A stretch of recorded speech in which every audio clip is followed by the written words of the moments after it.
అమలాపురంలో పుట్టినటువంటి కుమారుడు ఆస్ట్రేలియా గవర్నమెంట్లో జాబ్ రావడం అంటే ఎంత గొప్ప కృప అండి. అమలాపురం అబ్బాయి సౌత్ ఆస్ట్రేలియాలో జాబ్ చేయడానికి దేవుడు సహాయం చేశారు. ఒకసారి చప్పట్లు కొడదామండి అందరం కూడా. మరి నవీన్ అయ్య గారు, నవీన్ అమ్మగారు ఎంతగానో మరి మా బాబు అనుదీప్ విషయంలో దేవుడు ఆస్ట్రేలియా ముందుకు వెళ్ళడానికి దేవుడు ఎంత కృప చూపాడు. మరి అక్కడ మంచి జాబు, మరి ప్రైవేట్ జాబ్ చేస్తుండగా మరి దైవజనులకి చెప్పి ఉన్నాను, పార్ట్ టైం జాబులు చేస్తున్నాడు అయ్యారు, మరి గవర్నమెంట్ జాబ్ రావాలని. అక్కడ మంచి గవర్నమెంట్ జాబ్ని దేవుడు అనుగ్రహించాడు. దేవునికి మహిమ కలుగును గాక. మా కుటుంబ విషయంలో అప్పుల్లో నలిగిపోయినాను గత సంవత్సరం అంతా. మరి మా ఇల్లు అయితే పట్టా భూమి, దాని మీద లోన్ ఇచ్చేవారు కాదు, బ్యాంకు వాళ్ళు వచ్చి తిరిగి వెళ్ళిపోయేవారు. మరి తాకట్టు పెట్టాలన్నా మరి చాలా మరి బాధపడి దాన్ని ఇల్లు లేకపోతే ఎలా ప్రభు అని దేవుని ప్రార్థించుకుని మరి దేవి సన్నిధిలో పేరు రాసి ప్రార్థించిన రీతిగా మరి అప్పులు ఎవరు ఇవ్వని పరిస్థితి. అలాగే మా బాబు అయితే రెండో బాబు క్రెడిట్ కార్డుల మీద అప్పులు చేసేసి లక్షలు అప్పులు చేసి ఉన్నాడు. చాలా వేదన దుఃఖపడి ఉన్నాను. మరి దేవుడు మరి బయట వాళ్ళు ఎవరు ఇవ్వలేదు. మరి బాబు, మా చిన్న బాబు ఇలాగ అప్పు ఇల్లు తాకట్లు వెళ్ళిపోతుంది బాబు అని బిడ్డను అడగగా మరి బిడ్డ స్నేహితుల ద్వారా బిడ్డ ఎంతగానో మాకు అప్పులు తీర్చి ఉన్నాడు. దేవునికి మహిమ కలుగును గాక. మా కుటుంబం సమాధానము దయచేశాడు. మీ బాబు అనుదీప్ ఆస్ట్రేలియా దేశం వెళ్ళి జాబ్ చేస్తూ ఉన్నాడండి, పార్ట్ టైం జాబ్ చేసేవాడండి. మళ్ళీ ప్రైవేట్ జాబ్ వచ్చిందండి. అలాగే మళ్ళీ ఫైనాన్స్ ట్రెజరీలో ట్యాక్స్ ఆఫీసర్గా జాబ్ వచ్చిందండి.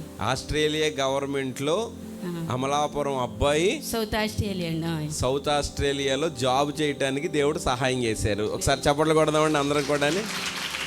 ప్రియులారా, అమలాపురంలో పుట్టినటువంటి కుమారుడు ఆస్ట్రేలియా గవర్నమెంట్లో జాబ్ రావడం అంటే ఎంత గొప్ప కృప అండి, ఎంత గొప్ప కార్యం అండి. చాలా అద్భుతమైనటువంటి కార్యం. ఆ తల్లి విశ్వాసంతో దేవుని సన్నిధిలో చేసుకున్న ప్రార్థన దేవుడు ఆలకించి ఆ గొప్ప కార్యం దేవుడు చేశారు. వాళ్ళ చిన్నబాబు క్రెడిట్ కార్డుల మీద వాళ్ళు బ్యాలెన్స్ ఇచ్చేస్తారు. దాన్ని తీసేయాలంటే మనం తీసేసుకోవచ్చు, కానీ తీసినప్పుడు బాగానే ఉంటుంది, కట్టినప్పుడే కష్టంగా ఉంటుంది. మరి ఆ అప్పు బాధ ఎక్కువైపోయినప్పుడు పైగా అది ఎలా ఉంటుందంటే చాలా కఠినంగా ఉంటుందండి. కస్టమర్ కేర్ నుంచి ఫోన్లు వచ్చేస్తూ ఉంటాయి, వాళ్ళు ఏదైనా యాక్షన్ తీసుకోవడానికి రెడీగా ఉంటారు. అలాంటి భయంకరమైన సమాధానం లేని పరిస్థితుల్లో మరి తల్లిగారు చేసుకున్నటువంటి ప్రార్థన దేవుడు ఆలకించి ఆ రుణాల నుంచి విడుదల కలిగి వారు నిలబడటానికి దేవుడు ఎంతగానో కృప చూపించారు. స్వస్థత కలిగిందన్నారు మనవరాలకే ఎవరికి? అదే మా 3వ మనవరాలండి. గత సంవత్సరంలో హాస్పిటల్ పెట్టామండి.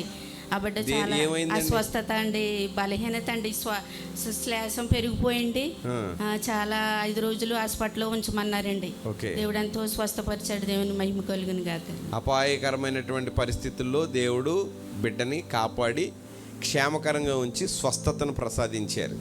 ఎన్నో మేలులు, సమాధానాలు, సంతోషాలు దేవుడు వారికి దయచేశారు. దేవునికే మహిమ కలుగును గాక. ఆమేన్. మరొక సాక్ష్యాన్ని విందాం. నేనైతే 23 నుంచి సంపూర్ణ రాత్రికి వస్తున్నాను. వచ్చిన కాడి నుంచి కూడా నాకు ప్రతి నెల కూడా మేలు, ఇల్లు 2 ఇల్లు ఇచ్చాడండి దేవుడు. తర్వాత పాపకు జాబ్ ఇచ్చాడు. ఈ సంవత్సరంలో అయితే చాలా, మొన్న 25లో అయితేనండి నాకు మళ్ళీ ఇల్లు ఇచ్చి తండ్రి మళ్ళీ బంగారం అది ఒక 6 కాసుల దాకా బంగారం కొనుక్కోవడం అన్నీ కూడా ఈ సంపూర్ణ రాత్రికి వచ్చిన తర్వాత అసలు నాకు ఏది కూడా దేవుడు లోటు లేకుండా చూశాడు. మా పాపకి మగ బిడ్డ పుట్టాలని వచ్చానండి. 1 నెల వచ్చానండి. సంపూర్ణ పెద్దనికి పేరు రాయించుకున్నాను, మగ బిడ్డ పుట్టాడండి. మళ్ళీ పాప తర్వాత మగ బిడ్డ కావాలని కోరుకున్నాను, మగ బిడ్డ ఇచ్చాడండి. మూవీస్ కూడా అంతేనండి, విపరీతంగా చూసేవాడిని.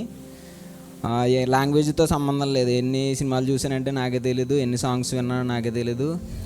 అయినా కానీ దేవుని సాంగ్స్ వినడం అవనండి, దేవుని వాక్యం వినడం, అలా వింటూ మొత్తం సినిమా సాంగ్స్ అవనండి, మూవీస్ అవనండి, అన్నింటినీ విడిచిపెట్టేసి దేవుని తెలుసుకుని దేవునిలో ముందుకు సాగి రక్షణ పొంది ఉన్నానండి. మా నాన్నగారు ఉద్యోగం కోసం ఎంతగానో ఎదురు చూశానండి. మొత్తం 2022 నుంచి ఇప్పటి వరకు ఎదురు చూశాను. ఈ మధ్యగా 2022లో తర్వాత మెల్లమెల్లగా ఆల్ నైట్ ప్రేయర్కి సంపూర్ణ రాత్రి ప్రార్థన రావడం జరిగింది. సంపూర్ణ రాత్రిలో ప్రార్థన చేసుకోవడం అవునండి, దైవజనులు ప్రార్థన అవునండి. మరి మా నాన్నగారు ఉద్యోగాన్ని మరి తండ్రి నాకు గత నెలలో ఇవ్వడం జరిగిందండి. ఈ చిన్న సాక్ష్యం దేవుడు దీవించను గాక. లేదు, నా బిడ్డలు కూడా ఉండేవారు కాదండి. అలాంటిది మరి ఇక్కడికి వచ్చిన దాకుండి మరి నా పెద్ద కొడుకు అయితే అండి అమలాపురం ఆర్డీ ఆఫీస్ పక్కనండి ఒక పర్సన్ అపార్ట్మెంట్ కొనుక్కున్నాడండి. నా కొడుకు అందులో ఉంటున్నాడండి, అక్కడ ఉంటున్నాడండి. నా చిన్న కొడుకు అయితే మరి ఒక అమ్మగారితో చెప్పానండి, అమ్మగారు మరి ఇలా ఉంటుందండి మా చిన్న అబ్బాయి అండి ఇలా తాగేసి పాడైపోతున్నాడండి అని చెప్పాను. అమ్మగారి ప్రార్థన వల్ల మరి నా చిన్న కొడుకు అయితే ఒక ఆటో కొనుక్కున్నాడండి. ఆటో కొనుక్కుని ఆటో తోలుకుంటున్నాడండి. ఆ బిడ్డ బాగానున్నాడు. మళ్ళీ నా పెద్ద కొడుకు అయితే మరి మొన్న జనవరి 1కి అందరూ సాధ్యం చెప్పుకుంటున్నారు తండ్రి, నేను కూడా గొప్ప సాధ్యం చెప్పుకోవాలి నా ప్రభు అని నేను ప్రార్థన చేసుకున్నానండి. ప్రార్థన చేసుకుంటే మరి 10 లక్షలు ఎంతో తెలియదు నాకు. మొన్న జనవరి 1కి అయితే కారు కొనుక్కున్నాను అమ్మ నేను అని చెప్పాడండి. మరి దేవుడు మా కుటుంబంలో ఎన్నో మేలు చేశాడండి. అవన్నీ చెప్పాలంటే ఈ రోజంతా కూడా తెల్లవారిన కూడా నా సాక్ష్యం తరగదండి. ఆనాడు అమ్మగారు చేసిన ప్రార్థన మరి ఆ ఆశీర్వాదం మరి ఈ రోజున నవీన్ గారు మరి ఆరు చేసిన ప్రార్థన ఈ ఆన్లైన్ పేరుకి వచ్చింది దాకండి నా జీవితంలో ఎన్నో మేలు చేశాడండి. మరి అలాగే నా జీవితంలో చేసిన మేలు ఆనాడైతే తినటానికి అన్నం లేదు, మరి కట్టుకోవడానికి వస్త్రం లేదండి. ఈరోజైతే నేను తిందామంటే నాకు ఆకలి సరిపోవట్లేదు. ఎందుకు తండ్రి ఈ ఆకలి చచ్చిపోతే బాగుండు, నేను బిడ్డలకు అన్నం పెట్టుకోలేకపోతున్నాను, నాకు ఆకలి అయిపోతుందని ఏడ్చిదానండి చేనుగొట్టుల్లో పడి. అలాంటిది మరి నేనైతే తాటికాయలు అక్కడ తాటికాయ ఉంటే తాటికాయ తీసుకుని తినేదానండి. పనికి వెళ్తే ఒక కొబ్బరి చెట్లు ఎక్కడన్నా బొండాలు ఉంటాయి పోసుకుని ఆకలి చచ్చిపోవాలనండి. ఆ బొండాలు తాగి నేను అలాగ జీవనం గడుపుకునేదాన్ని. అలాంటి నా జీవితం ఈ రోజుని నాకు ఏ లోటు లేదండి. అలాగే మనం దేవుడిని నమ్ముకున్న వాళ్ళు ఏ లోటు దేవుడు అయ్యగారు అమ్మగారు చేసిన ప్రార్థన మనందరికీ ఆశీర్వాదం అండి. బాబుకి పేగు పుండు పడింది. మసాలా సరుకులు కానీ బయట ఫుడ్ కానీ ఏం పెట్టకూడదు. కనీసం చారు అన్నం కూడా బిడ్డకు పెట్టకూడదు. మజ్జిగ కానీ గంజి అన్నం కానీ గంజి మీద అన్నం మీద గంజి అయ్యి పోసి పెట్టండి తప్ప వేరొక ఆహారం ఏమో బిడ్డకు పెట్టకూడదు, మీరు జాగ్రత్తగా చూసుకోవాలని చెప్పారంటండి. అప్పుడు మళ్ళీ అమ్మగారు ఫోన్ చేసి అమ్మ ఇలా ఉంది పరిస్థితి అని చెప్పినప్పుడు మణిగారు మీరు ఏం కంగారు పడకండి దేవుడు బాగు చేస్తాడని చెప్పారండి, ధైర్యపరిచారండి.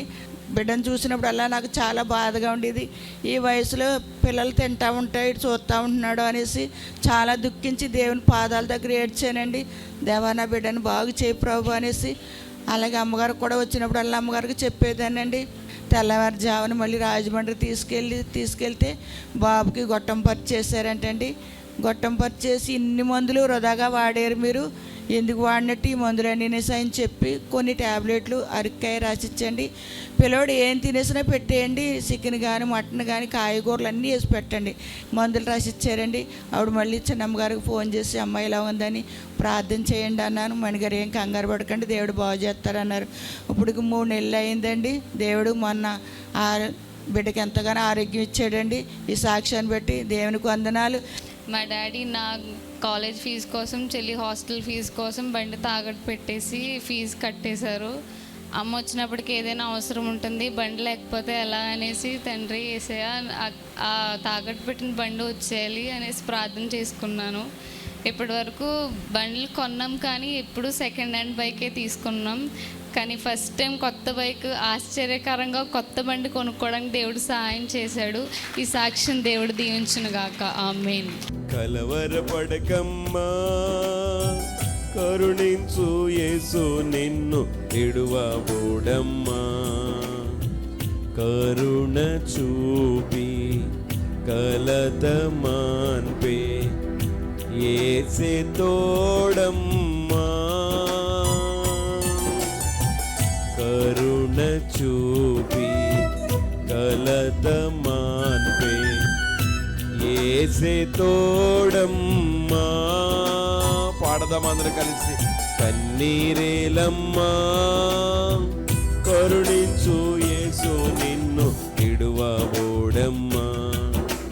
కలవరపడకమ్మా, కరుణించు యేసు నిన్ను విడువబోడమ్మా.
పరిచారా.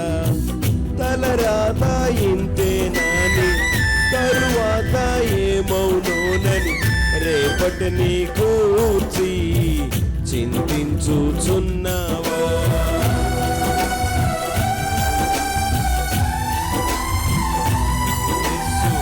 నీకేమీ లేదని ఏమీ తెలియదని అన్నారా నిన్ను అవమానపరిచారా. తలరాత ఇంతేనాని తరువాత ఏమౌనోనని రేపటిని గూర్చి చింతించుచున్నావా. చింతించకన్నా యేసు మాటలు మరిచావా. మారాను మధురంగా మార్చేను చూసావా. చింతించకన్నా యేసు మాటలు మరిచావా. మారాను మధురంగా మార్చేను చూసావా. కన్నీరేలమ్మా కరుణించు యేసు నిన్ను విడువా.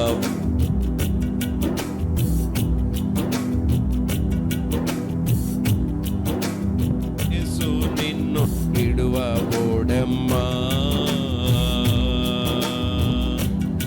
ఆయన నిన్ను విడిచిపెట్టడు తల్లి. విడనాడే దేవుడు కాదు. ఎవరు నిన్ను విడిచినా యేసు నిన్ను విడువడు. తన ప్రేమను నీకు చూపి తనువంతా కాస్తాడు తల్లి.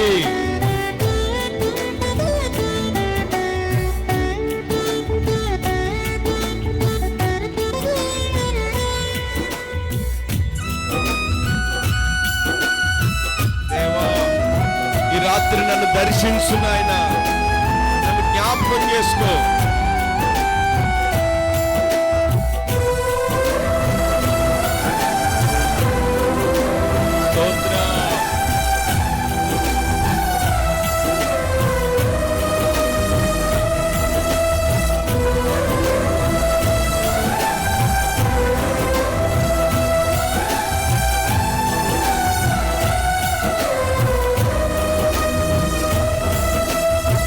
నీకెవరు లేరని ఏం చేయలేవని అన్నారా నిన్ను నిరాశపరిచారా. పురుగంటి వాడనని ఎప్పటికీ ఇంతేనని నా బ్రతుకు మారదని అనుకుంటూ ఉన్నావా.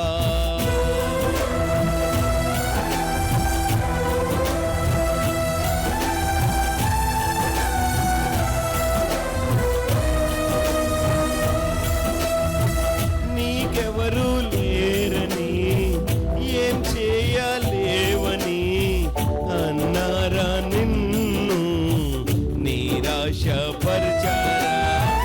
పురుగంటి వాడనని ఎప్పటికీ ఇంతేనని నా బ్రతుకు మారదని అనుకుంటూ ఉన్నావా. నేనున్నానన్న యేసు మాటలు మరిచావా. కన్నీరు నాట్యంగా మార్చును చూస్తా. నేనున్నానన్న యేసు మాటలు మరిచావా. కన్నీరు నాట్యంగా మార్చును చూస్తావా. కన్నీరేలమ్మా కరుణించు యేసు నిన్ను విడువబోడమ్మా. కలవరపడకమ్మా కరుణించు యేసు నిన్ను విడువబోడమ్మా. కరుణ చూపి కలత మాన్పే యేసే తోడమ్మా. కరుణ చూపి కలత మాన్పే యేసే తోడమ్మా. కన్నీరేలమ్మా కరుణించు యేసు నిన్ను విడువబోడమ్మా. కలవరపడకమ్మా కరుణించు యేసు నిన్ను విడువబోడమ్మా. కన్నీరు నాట్యంగా మార్చే రాత్రి రాత్రి. ఇక నేనేలా భయపడుదును, స్తుతి సింహాసనాసీనుడా.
మరి వాక్య ధ్యాన కూడికల్లో ముగింపు వర్తమానం అందించిన జార్జి గారు మన మధ్యకి రావటానికి దేవుడు సహాయం చేశారు. ఉదయం చెప్పాను కదా మీకు, వారెవరో కాదు, మన దైవజనులు జెర్మియా గారు ఉన్నారు కదండి యూట్యూబ్లో, అందరూ కూడా మీరు వింటారు కదా, వారి కుమారులు అనమాట అండి. వారి యొక్క కుమారులే జార్జి గారు. పిల్లరా, వారిని దేవుడు మన మధ్యకి నడిపించడం చాలా సంతోషం. మరి ఎంతో చక్కటి సహకారం అందించిన ప్రభుదాస్ గారు కూడా మన మధ్యన ఉండటం చాలా సంతోషం. వారు మరి ఒక మాట గ్రీటింగ్స్ అందించి వారు నేరుగా దైవజనులకి సమయాన్ని ఇవ్వాలని వారికి నేను ఈ సమయాన్ని అప్పగిస్తాను. అలాగే పెద్దలు అమ్మగారికి, అయ్యగారికి కూడా నా హృదయపూర్వకమైనటువంటి వందనాలు. ఈ రాత్రి ఎంతో చక్కగా ఈ రాత్రి అంతా ప్రభు సన్నిధిలో గడపడానికి తీర్మానం చేసుకుని ప్రతీ నెల జరుగుతున్నటువంటి ఈ సంపూర్ణ రాత్రి ప్రార్థన కూడికి దైవ సన్నిధికి వచ్చినటువంటి మీ అందరికీ నా హృదయపూర్వకమైనటువంటి వందన. హల్లెలూయా చెప్పాలి, హల్లెలూయా. దేవుని యొక్క వాక్యంలో ఒక చక్కటి మాట వ్రాయబడి ఉంది, మీరు సమాజముగా కూడుట మానొద్దు అని.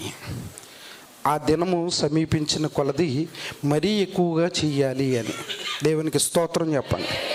అంటే ఆయన రాకడ దినము సమీపిస్తున్నటువంటి దినాలు, భయంకరమైనటువంటి దుర్దినాలు, చెడ్డ దినాలు, అపాయకరమైనటువంటి దినాల్లో మనం ఉంటూ ఉన్నాం. ప్రభు రాకడ సమీపిస్తున్నటువంటి దినాల్లో మనం ఉంటున్నాం కాబట్టి చక్కగా ఈ విధంగా ఈ రాత్రి దేవుని యొక్క మాటలు వినడానికి, అదేవిధంగా అనేకమైనటువంటి విషయాల కొరకు మీరందరూ కూడా ప్రార్థించడానికి ప్రభు చక్కటి అవకాశాన్ని మీకు అనుగ్రహించారు. ఈ యొక్క అవకాశాన్ని మీరు సద్వినియోగం చేసుకుంటున్నందుకు దేవుడు ఖచ్చితంగా మిమ్మల్ని, మీ కుటుంబాలని, ఈ యొక్క పరిచర్య అంతటినీ ప్రభు ఆశీర్వదించి అభివృద్ధి చేయునుగాక. మరి ఈ రాత్రి చక్కటి సందేశాన్ని మరి ఇవ్వడానికి దైవజనులు సుదూర ప్రాంతము నుంచి ఎమ్మాన్యుయల్ మినిస్ట్రీలో యొక్క సేవా పరిచర్య చేస్తున్నటువంటి దైవజనులు జార్జ్ పాస్టర్ గారిని బట్టి నా హృదయపూర్వకమైనటువంటి వందనాలు తెలియజేస్తున్నాను. దైవజనులు జెర్మియా గారు, వారి యొక్క సహవాసంలో మేము కూడా కొనసాగుతూ ఎంతగానో బలపరచబడుతూ దేవుని యొక్క మాటల ద్వారాగా మరి అనేక మందిని ఈ తెలుగు రాష్ట్రాల్లో ప్రపంచవ్యాప్తంగా వారి యొక్క దేశాల ద్వారాగా అనేక మంది కుటుంబాలని, సంఘాలని బలపరుస్తూ ఒక బలమైనటువంటి పాత్రగా ఈ కడవరి దినాల్లో వాడుకుంటున్నటువంటి దైవజనులు మరి జెర్మియా గారు మా యొక్క ఆత్మీయ తండ్రి. ఆ దైవజనులను బట్టి మరి అసలు ఆ దైవజనులే ఈ దినాన, ఈ రాత్రి, అలాగే ఉదయకాలం జరిగినటువంటి ఆ యొక్క ఇరుసుమండలో జరిగినటువంటి సభ చివరి కూడికలోనూ వర్తమానం అందించాలి. అయితే కొన్ని అనివార్య కారణాలను బట్టి ఆ దైవజనులు ఖాళీ లేని కారణాన్ని బట్టి దైవజనులు జార్జ్ గారిని మన మధ్యకు సేవకులు ఉంచడం జరిగింది. హల్లెలూయా చెప్పాలి, హల్లెలూయా.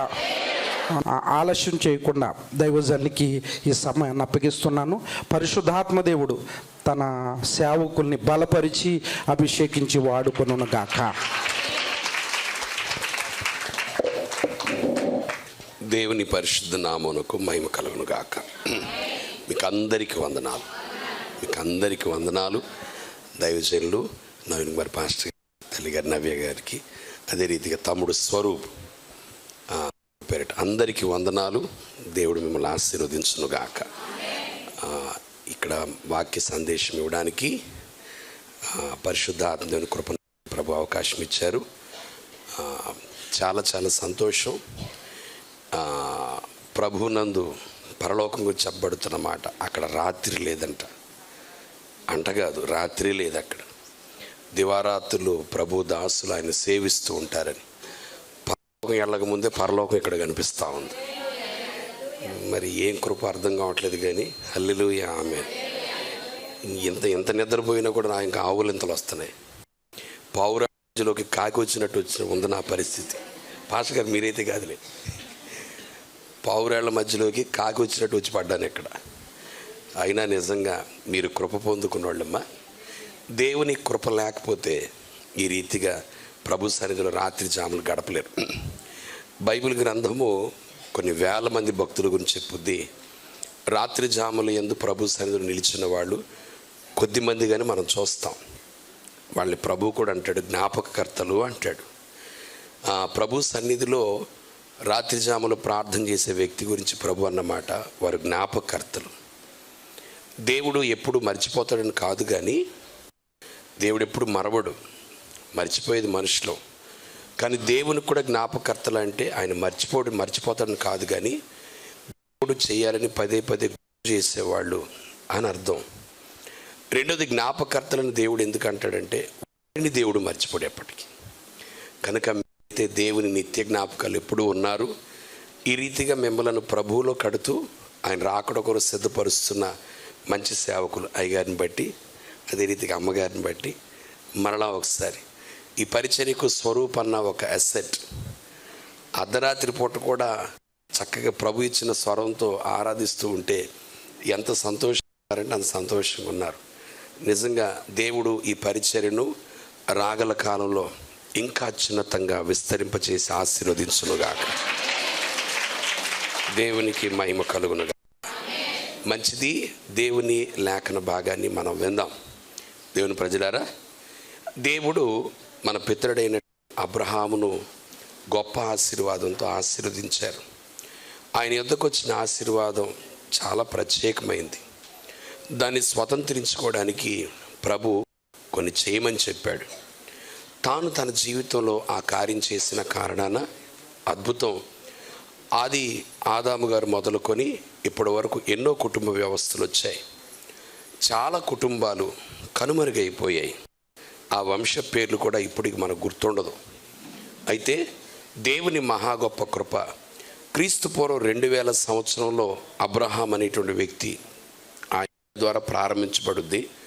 అప్పటి నుంచి వంశావళి చూసుకుంటూ వెళ్ళిపోతే ఈ వంశానికి ప్రారంభం ఉంది కానీ ముగింపు లేనే లేదు. అంత గొప్ప దీవెనకరంగా ప్రభు ఆ కుటుంబాన్ని దేవుడు చేశాడు. దేవుని ఆశ ఇక్కడున్న ప్రతి కుటుంబం ఆ రీతిగా ఉండునుగాక, ఆ రీతిగా దీవించబడునుగాక.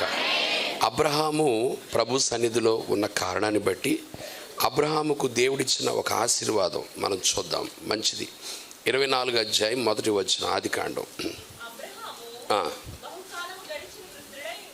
ఉండెను అన్ని విషయంలోనూ.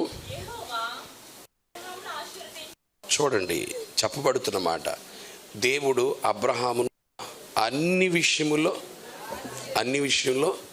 ఆశీర్వదించాను. దేవుని ప్రజలారా, అబ్రహాము గారికి పూర్వం భక్తి చేసినటువంటి కుటుంబ వ్యవస్థలు ఎన్నో ఉంటూ ఉన్నాయి. అవి కూడా దీవించబడ్డాయి, కానీ అన్ని విషయాల్లో దీవించబడినట్లుగా మనం చూడలేం. అబ్రహాము గారి దగ్గరికి వచ్చేసరికి అన్ని విషయాల్లో దీవించబడ్డాడు, అందరిలో దీవించబడ్డాడు, అన్ని జనం కంటే వంశము కంటే గొప్పగా దీవించబడ్డాడు. ఈ భక్తుల్లో ప్రభు చూసినటువంటి భక్తి ప్రమాణం ఏంటి, దేని దేవుడు ఈ రీతిగా దీవించాడు అన్న విషయాలు కొన్ని మనం లోతుగా వెళ్ళి మనం ధ్యానించుకుందాం. కృపలో మనం నిలుచుదుముగాక. ఆదికాండం 13వ అధ్యాయం 14వ వచనం నుండి 17వ వచనం వరకు ప్రభు చెప్పిన మాట మనం విందాం.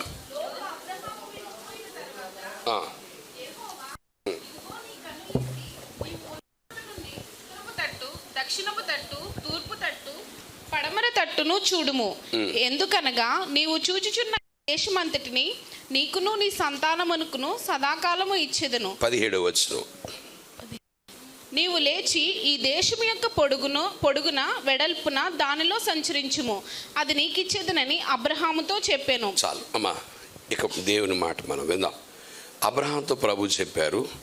అబ్రహామును దేవుడు దర్శించినప్పుడు ఆయన చెప్తున్న మాట, నీకు నీ సంతానానికి ఈ దేశాన్ని నేను ఇస్తాను, దీని పొడవు వెడల్పులో నీవు సంచరించు అని అన్నారు.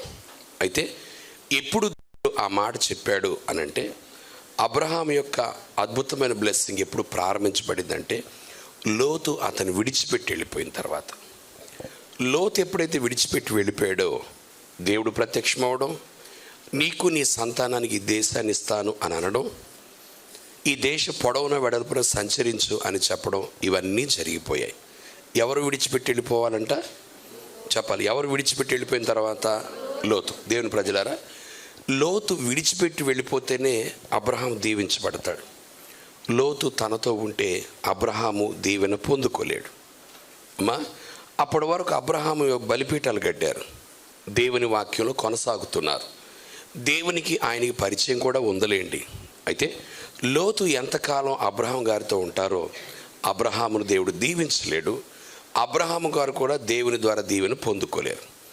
లోతు ఎప్పుడైతే విడిచిపెట్టి వెళ్ళిపోయాడో వెంటనే దైవవాక్కు ప్రత్యక్షత, నేను నిన్ను దీవిస్తాను అని అన్నారు.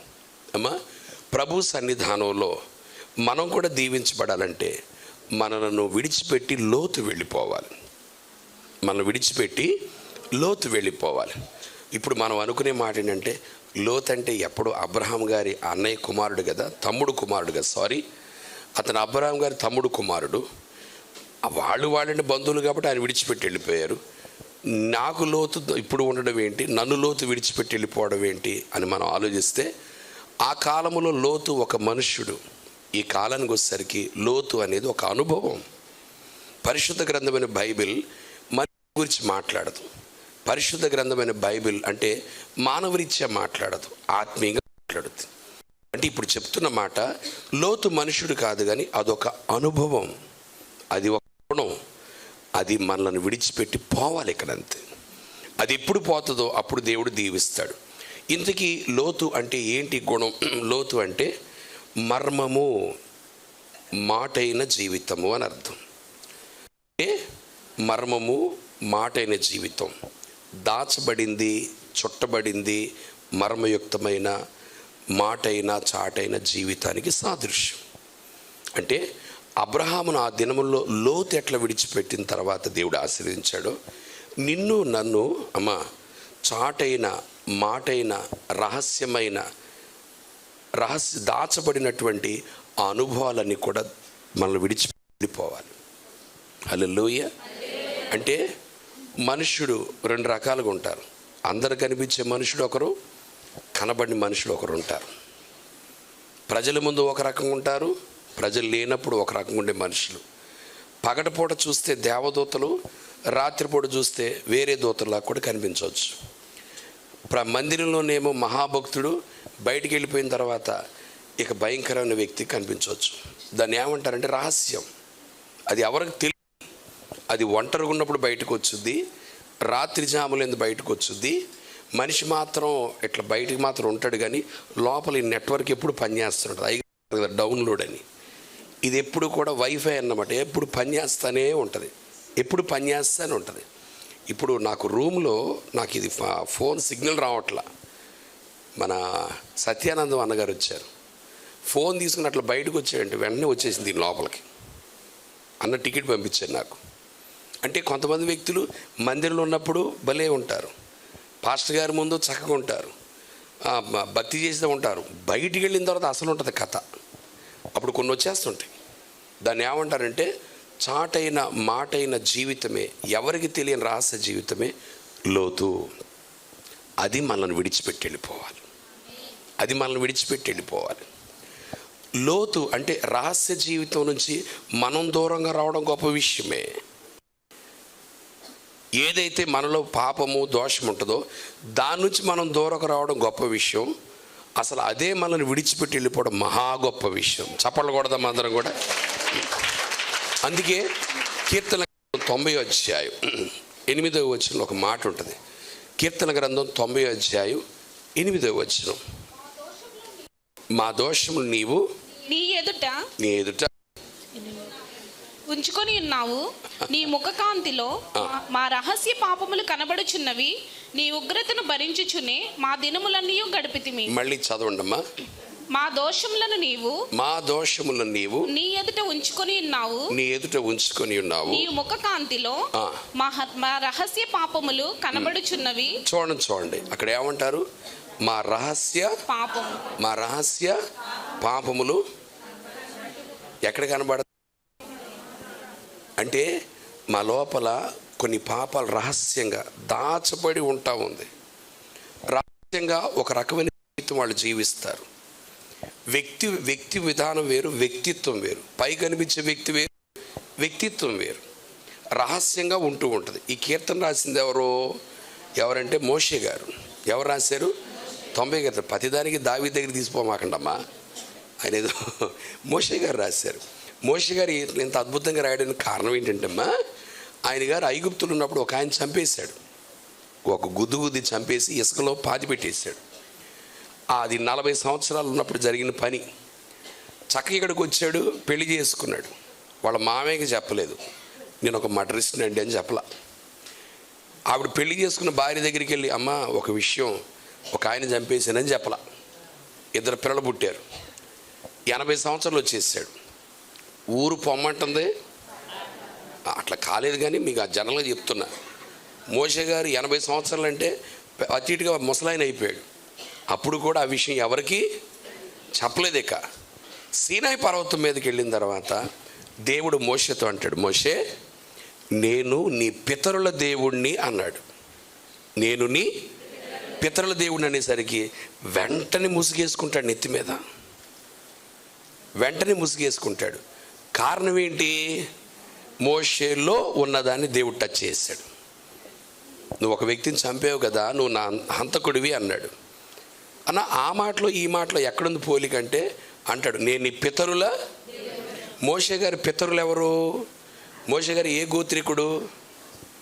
లేవీలు, తెలుసు కదా. లేవి అన్నగారు ఏం చేశారు? వాళ్ళ చెల్లెమ్మ దీనాని ఒక వ్యక్తి చెరిపేస్తే ఏం చేశారు? షిమ్యోను లేవి ఇద్దరు ఏం చేశారు? ఆ ఊర్లో ఉన్న మగాళ్ళందరినీ, వాళ్ళు హంతకులు. సీనాయి పర్వతం మీద దేవుడు తను ప్రత్యక్షపరుచుకున్నప్పుడు ఏమన్నాడు తెలుసా? మోషే నేను నీ పితరుల దేవుణ్ణి అన్న వెంటనే ఏంటి తెలుసా? మీ తండ్రి, మీ మూల పితరుడు హంతకుడు అయినా ఆ వ్యక్తిని కరుణించి నేను కాపాడి నేను చేర్చుకున్నాను. మీ తండ్రి, మీ మూల పితరుడు హత్య చేశాడనేసరికి వెంటనే మోషే గారు ఏం చేశారు తెలుసా? దేవా, ఇప్పటి వరకు ఎవరికి చెప్పకుండా నాలో నేనే దాచుకుని తిరుగుతున్న ఒక పాపం నీ ఎదుట దాచలేకపోయాను.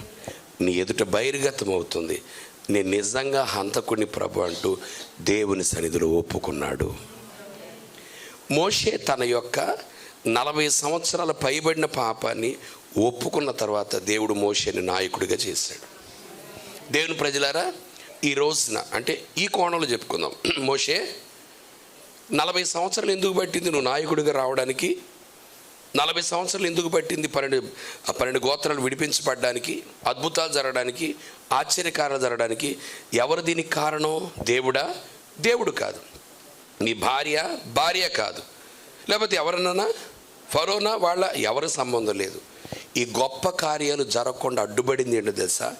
నాకు నేనే నా అద్భుత కార్యాలకు ఆటంకంగా మిగిలిపోయాను. దేవుని ప్రజలారా, నీ జీవితంలో నా జీవితంలో ఎప్పుడైతే పాపం రహస్యంగా విడిచిపెట్టకుండా దాని హృదయంలో పెట్టుకున్నావు అనుకోండి, నీ ఆశీర్వాదాన్ని నువ్వే పొందుకోలేకుండా ఉంటావు. నీ దీవెన నీ దీవెనకు నువ్వే అడ్డుగా అయిపోతావు. నువ్వు పొందుకోవాలనుకునేటువంటి ఆ ఉన్నతమైన కృప, ఉన్నతమైన అభిషేకం పొందుకోకుండా పూర్తిగా నష్టపోతాం. ఎవరో మన జీవితానికి అడ్డు కాదు, నీకు నువ్వే, నాకు నేనే. అప్పు తీరట్లేదంటే నీకు నువ్వే కారణమే. ఒకసారి ఆలోచన చేసుకో. నీలో ఉన్న వ్యాధి రుగ్మత తొలగిపోవట్లేదంటే నీలో నాలో ఉన్న రహస్య పాపం ఏంటో ఒకసారి ఆలోచన చేయి. నీ కుటుంబం ఇంకా స్థిరపడలేదంటే, కుటుంబంలో ప్రేమ లేకుండా, నెమ్మది లేకుండా, భార్యాభర్తలు కీచుమంటూ గొడవలు ఆడుకుంటున్నారంటే ఎక్కడో రహస్య పాపం ఎక్కడో పనిచేస్తుందేమో. ఒక్కసారి ఆలోచించి. అద్భుతమైనటువంటి మహా గొప్ప వ్యక్తి మోషే గారి జీవితంలోనే ఒక రకంగా కారణజన్ముడు. ఆయన కారణజన్ముడిలోనే కార్యం జరగకుండా ఉండడానికి కారణం ఏంటంటే రహస్య పాపం. ఏ రహస్య పాపం చూడండి. ఎఫెసీ పత్రిక 5వ అధ్యాయం 3వ వచనం నుంచి 12వ వచనం వరకు ఉంటుంది. 3 నుంచి 12 వరకు అవన్నీ ఉంటాయమ్మా, సమయం ఉండదు. ఒకసారి 12వ వచనంలో అది రహస్య పాపం అని చెప్తారు. 3 నుంచి మీలో జారత్వమే గాని, ఏ విధమైన అపవిత్రతయే గాని, లోభత్వమే గాని వీటి పేరేమైనాను ఎత్తకూడదు. చాలమ్మా, చాలా. అక్కడ నుంచి అన్నీ చెప్పుకుంటూ వస్తారు. అమ్మా, జారత్వం మనలో ఉండకూడదు, ఎటువంటి అపవిత్రత మనలో ఉండకూడదు, లోభత్వం మనలో ఉండకూడదు. మా దేవుని ప్రజలు చూడండి, ప్రభు సన్నిధిలో జారత్వం అంటే పెళ్ళి కాకముందు చేసేదాన్ని జారత్వం అంటారు. పెళ్ళి కాకుండా బాయ్ ఫ్రెండ్ అంటారు, అది జారత్వం. పెళ్ళి కాకుండా గర్ల్ ఫ్రెండ్ అంటారు చూడు, అది జారత్వం. మీరు అంగీకరించే మనసు ఉంటే అసలు మొట్టమొదటి జలప్రళయం భూమి మీద రావడానికి కారణం ఏంటంటే ప్రేమ వివాహాలు. ప్రేమ వివాహాలు. ఆదాము గారు పండుగ వచ్చాడు, పాపం. కయ్యను తన తమ్ముడిని చంపాడు, పాపం. ఆ 2 పాపాల వల్ల జలప్రళయం వచ్చింది కాదు, కానీ దాని అన్నిటికంటే కూడా అక్కడ ఆదికాండం 6 అధ్యాయాలు అంటారు. పర్లేదు, ఇటు చూడండి. మనుష్య కుమారులు, దేవుని కుమారులు, మనుష్య కుమార్తెలు అందంగా ఉండడం చూసి ఎవరికి ఇష్టం వచ్చిన వాళ్ళని తీసుకెళ్ళిపోయి ఏం చేసుకున్నారు? వివాహం, పెళ్లి చేసుకున్నారు. వాళ్ళిద్దరూ వెళ్ళిపోయారు, ప్రేమించుకుంటూ తిరుగుతున్నారని చెప్పబడదు వాక్యం. అబ్బాయి అమ్మాయిని చూసేదంట, అమ్మాయి అబ్బాయిని చూసిందంట, అమ్మాయి అబ్బాయిని చూసాడంట. ఇక అర్థమవుతుంది కదా. చూసి వాళ్ళే ఇక వెళ్ళిపోయి పెళ్లి చేసుకున్నారు. ఇక పెళ్లి జరిగిపోయింది అక్కడ. ఈ రోజులాగా చట్టపట్లు వేసి తిరగడం కాదు, పెళ్లి కూడా జరిగిపోయింది. అయితే అద్భుతం చెప్పమంటారా? అద్భుతం ఏముంది దాంట్లో? వెంటనే అట్లుండేసరికి దేవుడు అంటాడు, నా ఆత్మ నరులతో ఎల్లప్పుడూ వాదించదు, కేవలం వీళ్ళ ఆలోచనలు చెడ్డోళ్ళు అనేసాడు దేవుడు. జలప్రళయం రావడానికి మూల కారణం తెలుసా? ప్రేమ వివాహాలు. ప్రేమ వివాహాలు దేవుడు ఎప్పుడు యాక్సెప్ట్ చేయడు. ప్రేమించుకుని పెళ్లి చేసుకునే దానికి దేవుడి సన్నిధిలో ఎక్కడ స్థానం ఉండదేకనంతే. ప్రేమించుకుని పెళ్లి చేసుకున్నారా, కొంపంతా ప్రళయం అయిపోతుంది. ఎప్పుడైనా చూడండి, ప్రేమించి పెళ్లి చేసుకుని ఎట్లా ఉంటుందో. ఈవిడ అంటది, పెళ్లి చేసుకునే ముందు ఎన్ని మాటలు చెప్పేవారు నువ్వు, ఇప్పుడు చూడు నా బతికి ఎట్ట అయిపోయిందో. మనోడు అంటాడు, నువ్వు మాత్రం తక్కువ తిన్నావా, ఎంతెంత మాట్లాడేవమ్మా, ఇప్పుడు ఆ బతుకు బస్ స్టాండ్ అయిపోయింది. శుభ్రంగా ప్రేమించి పెళ్లి చేసుకుని ఏంటో తెలుసా, వీళ్ళు ఇంట్లో తక్కువ, బజార్లు ఎక్కువ ఉంటారు. పోలీస్ స్టేషన్కి వెళ్ళిపోతుంటారు, వీళ్ళు కోర్టు దగ్గరికి వెళ్తే కానీ మనసు ప్రశాంతంగా ఉండదు. ప్రేమ వివాహాలు అతి పెద్ద పాపం. అయ్యా, ప్రళయం వచ్చేసింది అయ్యా, ఎప్పుడు ఉండకూడదు. ఆల్రెడీ ప్రేమించి పెళ్లి చేసుకున్నారా, ప్రభు దగ్గర పాదాలు పట్టుకుని ఏడవండి. ఎందుకంటే మీ పిల్లలు పెద్దోళ్ళు అయిన తర్వాత మిమ్మల్ని అడుగుతారు, పెళ్ళి ఎట్ట జరిగిందానా అమ్మ, పెళ్ళి ఎట్ట జరిగింది, ఎట్లా చూశారు, పెళ్లి సంబంధాలు ఎవరు చూశారు పెళ్లి సంబంధాలు? చెప్పాలి వద్దా మనం? చెప్పండి అండి. ఆ విషయం వద్దులేరా, టీ తాగుంటే తాగడాడు, టిఫిన్ చేయరా, నీకు ఏ బట్టలు కావాలో చెప్పు నేను కొనిపెత్తానంటే కూడా వాడు ఎండో. ఖచ్చితంగా చెప్పాల్సి వస్తుంది. నువ్వు నోరు మూసుకున్నా, నువ్వు చెప్పపోయినా చుట్టుపక్కల ఉంటారు కదా హెల్పర్స్, పాస్టర్ గారు చెప్పినట్టు డౌన్లోడ్ ఎప్పుడు జరుగుతూనే ఉంటుంది. అది వెళ్ళిపోద్ది ఇక అంతే. డౌన్లోడ్ తర్వాత ఎక్స్ప్లోడ్. ఇప్పుడు రేపు పొద్దున నీ బిడ్డకేం చెప్తా? కాబట్టి ప్రేమ వివాహాలకు స్థానం లేదు. ఆల్రెడీ పెళ్లి చేసుకున్న వాళ్ళు ప్రార్థన చేసుకుని క్షమించమని అనండి. అప్పుడు నీ బిడ్డ మనస్సులో పెళ్ళి ఎట్లా జరిగింది అనే ఆలోచన కూడా రాకుండా దేవుడు చేస్తాడంతే. Be careful about that. చాలా జాగ్రత్త. కుటుంబ వ్యవస్థ, మీ తదనంతరం మీ పిల్లలు నిలబడకపోతే నీ కోట్ల రూపాయల డబ్బు ఎవడికి కావాలా? 100 ఎకరాల పొలం ఎవరికి కావాలా? వెండి బంగారాలు ఎవరికి కావాలి? నువ్వు పంచాయతీ సెక్రటరీవో, బోర్డు మెంబర్వో, ముఖ్యమంత్రివో, ప్రధానివో, కుటుంబమే నేల రాలిపోయిన తర్వాత ఇక నీ పదవి ఎవరికి కావాలి సార్? జాగ్రత్త ఉండకూడదు. పెళ్ళి కాకుండా పరాయి స్త్రీ వైపు చూడకూడదు. వెంటనే తమ్ముడు పెళ్ళిళ్ళు కాని వాళ్ళు ఎంతమంది ఉన్నారు ఇక్కడ? ఎవరు చెయ్యత్తట్లేదంటారు నాయన. ఈ ఓల్నెట్ పేరు నా ప్యానానికి వచ్చిందండి అనుకుంటున్నారండి. అమ్మ చెల్లెములు, నేను ప్రతిజ్ఞ చేయిస్తాను రండి. ఇక భారతదేశం నా మాతృభూమి. వీళ్ళు చెప్తారేమో చూడండి. అట్లుండాలి సార్, అట్లుండాలా. యోసేపు అనే వ్యక్తి అట్లా బ్రతికాడు కాబట్టే ప్రపంచానికి అధినేతగా దేవుడు నిలబెట్టాడు. హల్లెలూయా చెప్దాం, హల్లెలూయా. పెళ్ళి కాకముందు ఇష్టానుసారంగా చేసేది జారత్వం. పెళ్ళయిన తర్వాత త్రోవ తప్పేది వ్యభిచారం. భర్త ఉండగా పరాయి పురుషుడు, భార్య ఉండగా పరాయి స్త్రీ, ఇది వ్యభిచారపు మనస్సు. ఊహల్లోనైనా తలంపులైన కల్లోనైనా ఇది రాకూడదు. ఇదంతా రహస్యం. పైకి మాత్రం ప్రైజ్ లాడ్ అక్కగారు అని చెప్పి లోపల ఆ బిడ్డ పట్ల అపవిత్ర తలంపు ఉంటే వ్యభిచారం. ప్రైజ్ లాడ్ అన్నగారు అని చెప్తూనే లోపల మనస్సు ఉంటే అది వ్యభిచారం. అపవిత్రమైన తలంపుతో పదే ఆ ఇంటికి వెళ్ళడం, ఆ వ్యక్తితో మాట్లాడడం చేస్తూ ఉంటే అవన్నీ కూడా అది లోతు. పాస్టర్ గారు ఉన్నప్పుడే ఫోన్ తీసుకుని దేవుని వాక్యం వింటూ, పాస్టర్ గారు అట్లా వెళ్ళిపోయిన తర్వాత, ఇంటాళ్ళు వెళ్ళిపోయిన తర్వాత రహస్యంగా లోపలికి వెళ్ళి సినిమాలు చూడడమో, సీరియల్ చూడడమో, అపవిత్రమైనటువంటి వెబ్సైట్స్ ఓపెన్ చేయడమో, అదంతా లోతే. ఇక్కడ మాత్రం ఏం తెలియనట్టుగా ఉండి ఇంట్లోకి వెళ్ళిన తర్వాత సీరియల్ పెట్టుకుని చూస్తారు చూడు, లోతు. పైకి ఒక రకంగా లోపల ఒక రకంగా ఉండే అనుభవాన్ని ఏమంటారు? చెప్పరేంటండి? లోతు. అన్న నేను నిజంగా లోతునంటే ఒరిజినల్ పట్టుకుంటా చూడు. ఇప్పటికి నీ భార్య దగ్గరికి వెళ్ళి నువ్వంటే నాకు ప్రాణం అని, అది పెద్ద లోతు.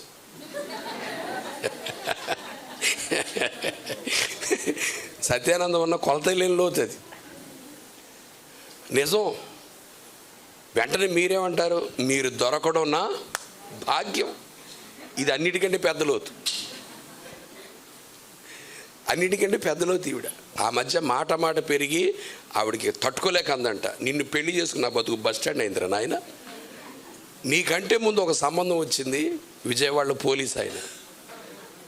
ఆడిని పెళ్లి చేసుకున్న పోలీసుడు భార్యలాగా ఉండేదాన్ని నా బతుకు. నిన్ను పెళ్లి చేసుకున్నట్టు చచ్చిపోయిన అందంట ఆవిడ. ఇప్పుడు పెళ్ళైపోయి 30 సంవత్సరాలు అయ్యి 5 పిల్లలకి అన్న తర్వాత అప్పుడు ఆ సంబంధం గుర్తొచ్చిందంటే ఇంకో ఈవిడికి. మీలో ఎంతమంది గుర్తు రావట్లా? అది చేసుకున్నా బాగుండు, అటుపోయినా బాగుండు, వీడు దొరికాడు అని లోపల మంట మండెత్తుంటే వచ్చి టీ ఇస్తాం, తాగు. లోపలే మంట. ఆ వ్యక్తికి ఏమి ఇస్తాం మనం? తర్వాత భోజనం పెట్టి రండి అని చెప్పి భోజనం పెట్టేది. పైకొకటి, ఇది మనల్ని విడిచిపెట్టి వెళ్ళిపోవాలి. ఇది ఎంత సునిశ్చితమైన తీవ్రమైన యుద్ధం చూడండి. మన ఒంటి మీద ఉన్న బట్టను మనం విడిచిపెట్టడం చాలా సులభం. చేతికి ఉన్నటువంటి మట్టిని కానీ ఏదైనా కడుక్కుని దాన్ని విడిచిపెట్టడం సులభం. మన అంతరింద్రియములో ఉన్నటువంటి ఈ పాపము, ఈ దోషము, లోకపు ఆకర్షణ విడిచిపెట్టి వెళ్ళిపోవడం అనేటువంటిది. హల్లెలూయ. ప్రభు ఎప్పుడు అబ్రహామును దీవించాడు తెలుసా? లోతు తనను విడిచిపెట్టి వెళ్ళిపోయిన తర్వాతే అబ్రహామును దేవుడు దీవించాడు.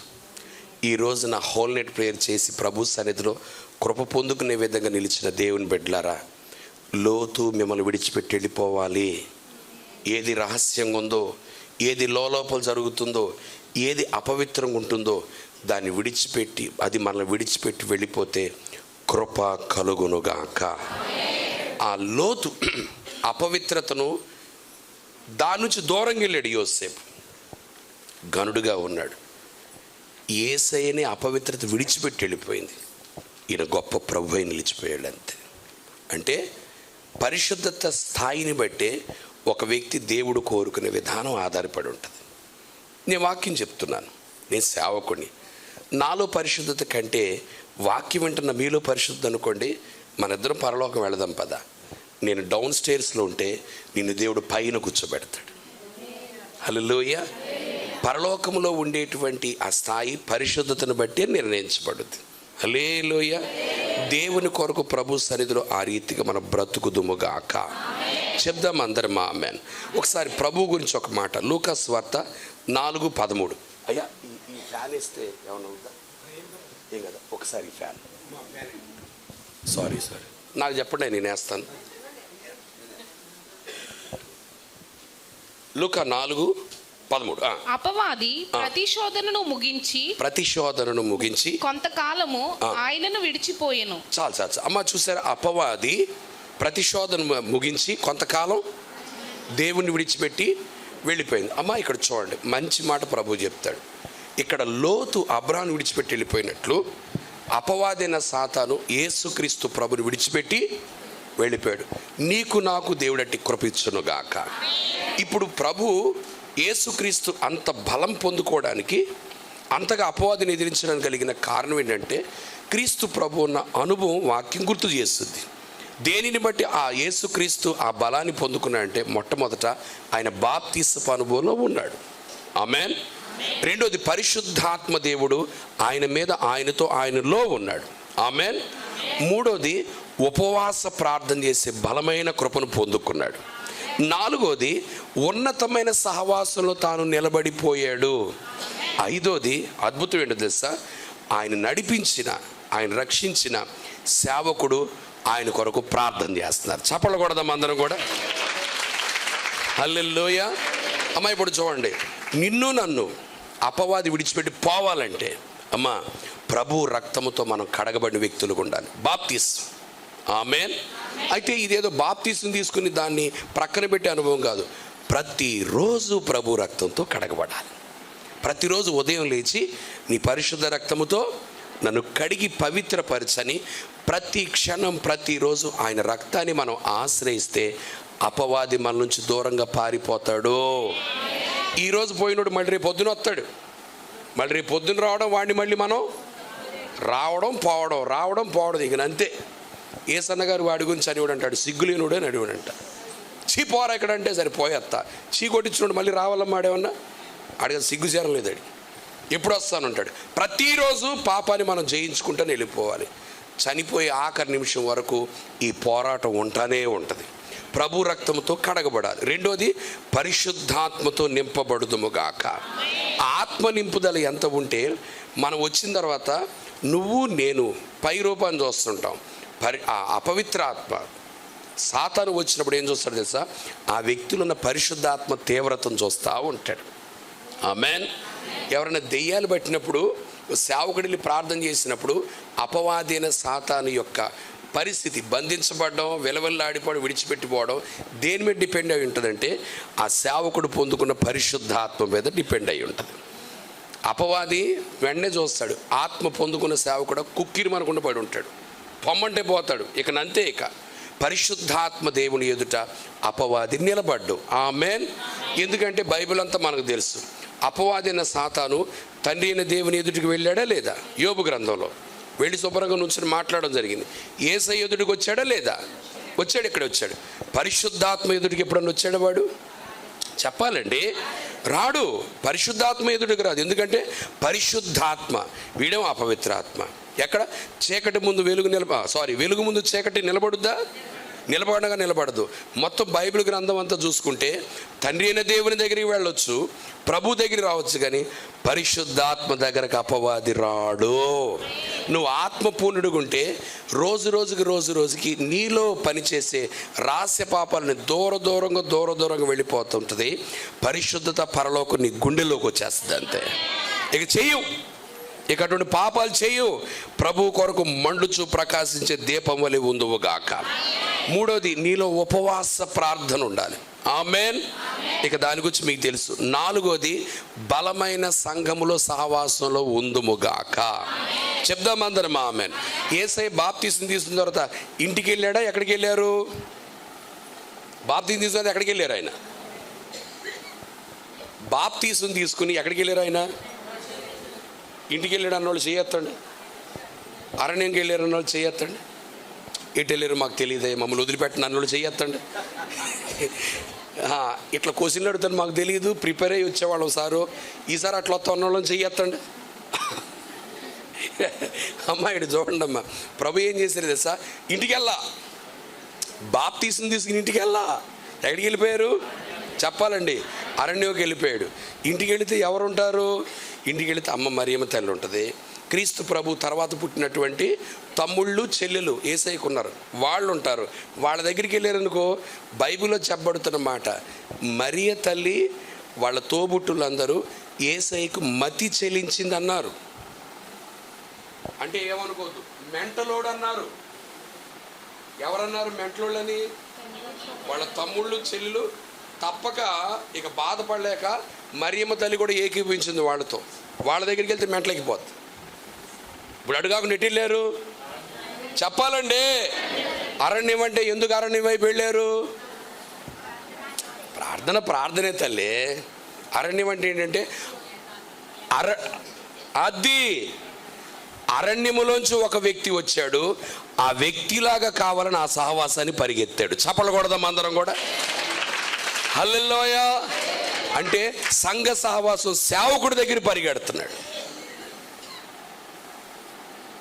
విశ్వాసి రాను ఎలా అయిపోవాలంటే, ఏ సేవకుడి దగ్గర పెరుగుతున్నాడో ఆ సేవకులున్న పరిశుద్ధతకు సమానంగా రావాలి, ప్రార్థనకు సమానంగా రావాలి, అభిషేకానికి సమానంగా రావాలి, దీనత్వానికి, నమ్మకత్వానికి, యథార్థతకు ప్రభు కొరకు ఎట్లా పరిగెడతాడు ఆ సేవకుడితో పాటు ఈ విశ్వాసి పరిగెత్తునుగాక.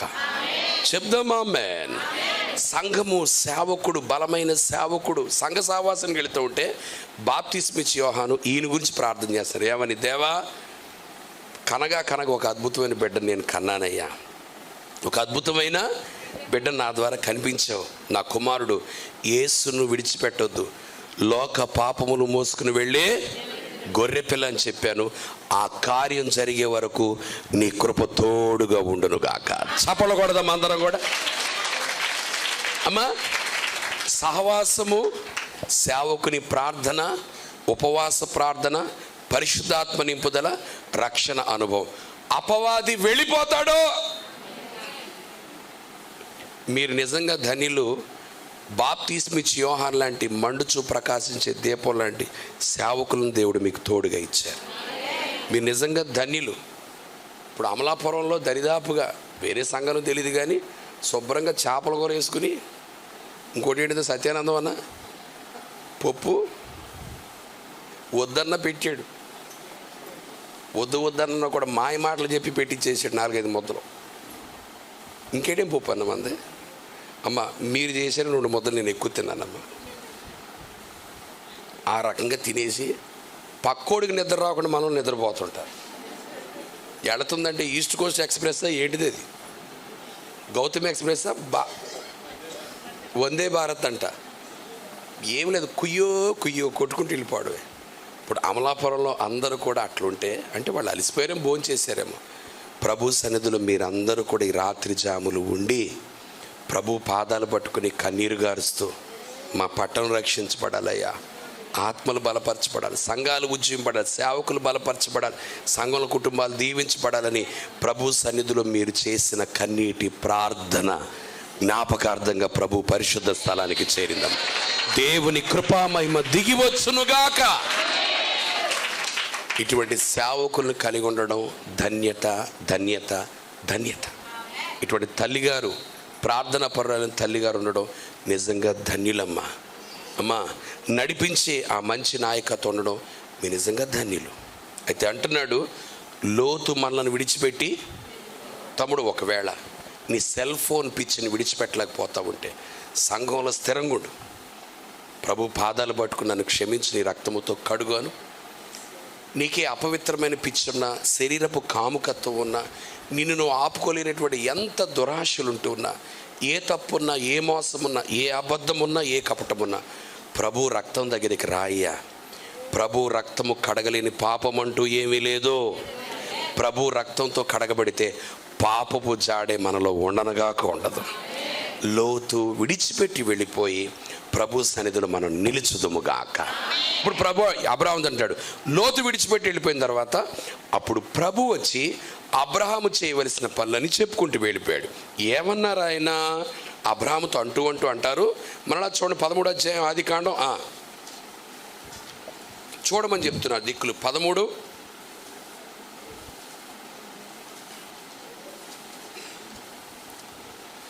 14వ వచనం, 15వ వచనం, 13వ వచనమ్మా. విడిచిపోయిన తర్వాత యెహోవా, ఇదిగో నీ కన్నులెత్తి నువ్వు ఉన్న చోట నుండి ఉత్తరపు తట్టు, తూర్పు తట్టు. అమ్మా, ప్రభు చాలమ్మా. ప్రభు సన్నిధిలో ఇక పాపం అనే లోతు వెళ్ళిపోయిన తర్వాత మనం ఎట్లున్నా తెలుసమ్మా, ఉత్తరపు తట్టు, దక్షిణపు తట్టు, తూర్పు తట్టు, పడమర తట్టు చూచే వ్యక్తులుగా మనం ఉందుముగాక. చెప్దాం అందరం ఆమెన్. అది మనలోంచి పోవాలి, ఇది మనం చేయాలి. పాపం మనలోంచి పోవాలా, ఇది మనం చేస్తూ వెళ్ళిపోవాలి. ఇప్పుడు మిమ్మల్ని అడుగుతాను, ఏ దిక్కులు చెప్పండి? నంబర్ 1 ఉత్తరం, తర్వాత దక్షిణం, తర్వాత ఉత్తరం, దక్షిణం, తూర్పు, పడమర. సహజంగా లోకరీతిగా దిక్కులు చెప్పండి. బాగా చెప్పారు అన్నయ్య. లోకం నుంచి వచ్చిన తర్వాత కూడా ఆ భాష అయితే ఎట్లాగమ్మా, మన దిక్కులు ఎట్లా ప్రారంభం కావాలి? అది ఎంత అమలాపురంలో తిరిగి వాళ్ళైతే ఇంకెట్టమ్మా, ఎర్రం తిందాటం, నల్లం తిందాటం, వద్దిందాడు కదా దేవుడు ఎక్కడో తీసుకొచ్చాడు. హల్లెలూయా. వచ్చి ఉజ్జీవంగా చెప్పాలి హల్లెలూయా. నిద్రపోయాడు అందరూ చెప్పాలి హల్లెలూయా. స్టడీ అమ్మా. ఇప్పుడు చూడండి, ఇప్పుడు బయట ఉన్నప్పుడు అది అనుకో, ఇక్కడికి వచ్చింది ఏమన్నాడు ప్రభు? బైబిల్ ధ్యానించేటప్పుడు చదివితే అర్థం కాదు. బైబిల్ చదవడం అనేటువంటిది మైండ్కి సంబంధించింది, ధ్యానించడం మనస్సుకి హృదయానికి సంబంధించింది. ఇది దేవుని మాట. చదవడం మాత్రమే కాదు, దీన్ని మనం ధ్యానించుదుముగాక. ఈ ఒక్క దాంట్లోనే మొత్తం టోటల్ పెట్టేశాడు ప్రభు. లోకంలో అయితే తూర్పు పడమరా, బైబిల్ ఎక్కడేం చెప్పాడు? ఉత్తరం దక్షిణం. అంటే దేవుడు మొదలెడ్డం అబ్రాహాంతో ఏం చెప్పాడు తెలుసా? నీకు లోకానికి అసలు సంబంధం ఉండకూడదు అబ్రాహ్మ. వాడు వెళ్ళిపోయాడు నీలోంచి. నువ్వు లోకరీతిగా బ్రతికే వ్యక్తికి ఉండకూడదు.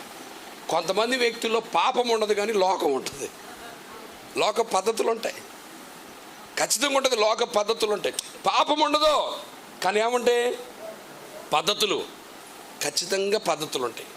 అమ్మ, నెల చివరిలో చంద్రుడు ఇట్టొస్తాడు, సన్నగా ఇట్టుంటాడు, దాన్ని ఏమంటారు? అప్పుడు వెంటనే మనం ఏం చేస్తాం? దాన్ని చూడడం ఆలస్యం, కళ్ళు మూసుకుని, ఒరే పెద్దోడా నువ్వు రారబాబు నీ ముఖం చూస్తా, ఒరే చిన్నోడా, ఎవరు లక్కీ చామ్గా ఉంటారో అది చూడడం. అదేం లేదనుకో, జేబులో డబ్బులు ఏదో ఉంటే అది చేయట్లేదు కదమ్మా. ఇంత మునుపు అట్లుండేవాళ్ళం. అందరూ ప్రయాణం అయిపోయి అట్లా గొమ్మలో జడుగు బయట పెడుతుంటే ఆచ్చే అని ఒకడు తుమ్మాడు. తుమ్మిన వెంటనే ఏంటిది అది? దరిద్రం కూడా. అప్పుడేనా తుమ్మాల్సింది? ఓ నిమిషం తర్వాత తుమ్మితే ఏమైద్దిరా? తుమ్మితే ప్రయాణం మనం చేయకూడదా? మీరేం మాట్లాడట్లా, చెప్పరేంటండి? అదేంటంటే చేయకూడదంటది లోకం. మనం ఏంటిది? తుమ్మినా, దగ్గినా, ఏడిసినా, కుయ్యో మొర్రన్న ప్రయాణం సాగునుగాక. లోకంలో పద్ధతులు, లోకంలో కొన్ని విధానాలు ఉంటాయి అమ్మా. ఇప్పుడు చూడండి, ఏదంటారు? ఉప్పు అందించుకోకూడదంట. ఉప్పు బాగా చెప్పారు. ఎందుకమ్మా? లోకంలో ఏమంటారు తెలుసు? ఉప్పు. కరెంటు డబ్బులు ఒక వ్యక్తికి సాయం చేయాలంటే ఎప్పుడు ఇవ్వాలి మనం?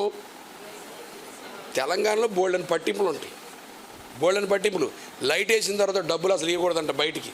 ఎందుకు ఇస్తే అది వెళ్ళిపోయి మళ్ళీ రాదంట. చెప్పరేంటండి? లోకపు పట్టింపులు. బిడ్డ పుట్టాడు, ఎన్నో రోజున పేరు పెట్టాలి మనం? లేదు కదా. నిజంగా మీరు వాక్యంలో పెరుగుతున్నారు. అంత ఒక తల్లిని దేవుడు దర్శించాడు, తాను గర్భవతి, ఎన్నో నెలల్లో శ్రీమంతం తెలీదు. అబ్బా సూపర్, నేను లేనిపోయి చెప్పి మిమ్మల్ని ఇబ్బంది పెట్టినట్టున్నాను, నన్ను క్షమించండి అమ్మ, ఇక నేను ఉండలే, నేను మీకు దూరంగా వెళ్ళిపోతా. ఇప్పుడు అమ్మా, ఇప్పుడు చూడండి, లోకంలో చాలా పద్ధతులు, లోకంలో చాలా విధానాలు. ఇప్పుడు కొద్దిగా ప్రేమతో మీరు దేవుని వాక్యాన్ని అంగీకరించుదురుగాక. తాలిబొట్టు కట్టుకోవడం, మెట్టెలు పెట్టుకోవడం, అక్షింతలు వేసుకోవడం బైబిల్లో ఎక్కడా లేదు. నన్ను దయతో అంగీకరించండి. అన్ని జయించిన మనం దీన్ని జయించలేకపోతాం. లేదండి, అది లేదు. అన్నీ చేసుకుంటూ వస్తాం కానీ ఇక్కడికి వచ్చేసరికి అయ్యా బంధువులయ్యా, ఆడపెళ్ళి వాళ్ళయ్యా, మగపెళ్ళి వాళ్ళయ్యా, కులమయ్యా, పట్టింపయ్యా, పద్ధతయ్యా అనేస్తుంటాం. దేవుడు అంటున్నాడు, నో, లోకానికి నేను, నాకు లోకం ఏమేయబడ్డాం? సిలువేయబడ్డాం అంతే. లోకపు పద్ధతులు మన ఇంట్లో ఉండనగాక. చెప్పరేంటండి? ఉండకూడదు. యేసయ్యలో వాస్తుందా? డౌట్ లేకుండా చెప్పాలా? పునాది వేసినప్పుడు దాంట్లో ఏమేయాలి?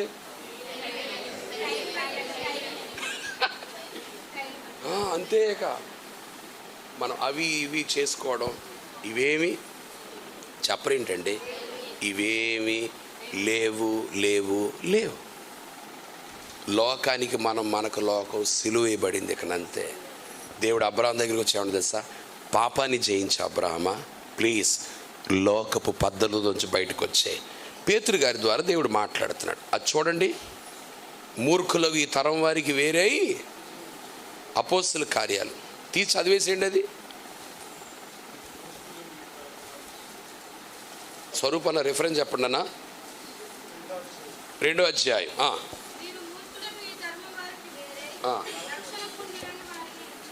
అన్న చూడండి. మూర్ఖులు 2:40, 2వ అధ్యాయం 40 వచ్చిన అపోస్తుల కార్యం. మూర్ఖులకు ఈ తరం వారికి వేరే రక్షణ పొందుడని. అమ్మా ఇప్పుడు చూడండి అమ్మా, బాప్తీసం తీసుకున్నారు, రక్షణ అన్నాడు దేవుడు. పరిశుద్ధాత్మతో నింపబడ్డారు, పైన రక్షణ అన్నాడు దేవుడు. దాంతో రక్షించబడ్డ మాత్రమే కాదు, ఈ తరానికి ఈ లోకానికి వేరైతేనే మన రక్షణ పరిపూర్ణమైపోద్దని అర్థం. హల్లెలూయా. బాప్తీసం తీసుకుని రక్షించబడ్డాను అన్నంత మాత్రం సరిపోదు, ఇవన్నీ మనలోంచి వెళ్ళిపోవును గాక. లోకపు పద్ధతులు ఉండకూడదు అన్నా. పెళ్లి చేసుకునేవాళ్ళు బాంబు పడ్డట్టే. మీరు ఎంతమంది కట్నం తీసుకోవాలనుకుంటున్నారు? తీసుకుంటారా? తీసుకోలేదు మీరు ధన్యులు. ఎవరు పెళ్లి చేసుకోబోయే వాళ్ళు ప్లాన్లు ఎవరు వేస్తున్నారు, ఈ కట్నం ఆ కట్నం అని. అమ్మ అసలు ఆళ్ళు కాదు కానీ మీది డిపార్ట్మెంట్ అంతా మీదే. అదేం విచిత్రము, స్త్రీలకు స్త్రీలే శత్రువు. ఏమ్మా ఇప్పుడు మీ భర్త గారు అమ్మ దేవుని వాక్యం మాట్లాడి మనం కట్నం తీసుకోకూడదంటే ఎట్లా కుదురుద్దండి? ఎట్లా కుదురుద్ది? కట్నం మాట్లాడండి మీరు అని మాట్లాడేది కూడా సాటి స్త్రీ పట్ల స్త్రీమూర్తులారా మీకు మీరే అన్యాయ ప్రపంచం అంతా కూడా. కట్నం తీసుకోకూడదు. వాళ్ళు ప్రేమతో ఏదైనా ఇచ్చారనుకో అది, కానీ కట్నం తీసుకోవడం అమ్మా అది దేవుడు అసలు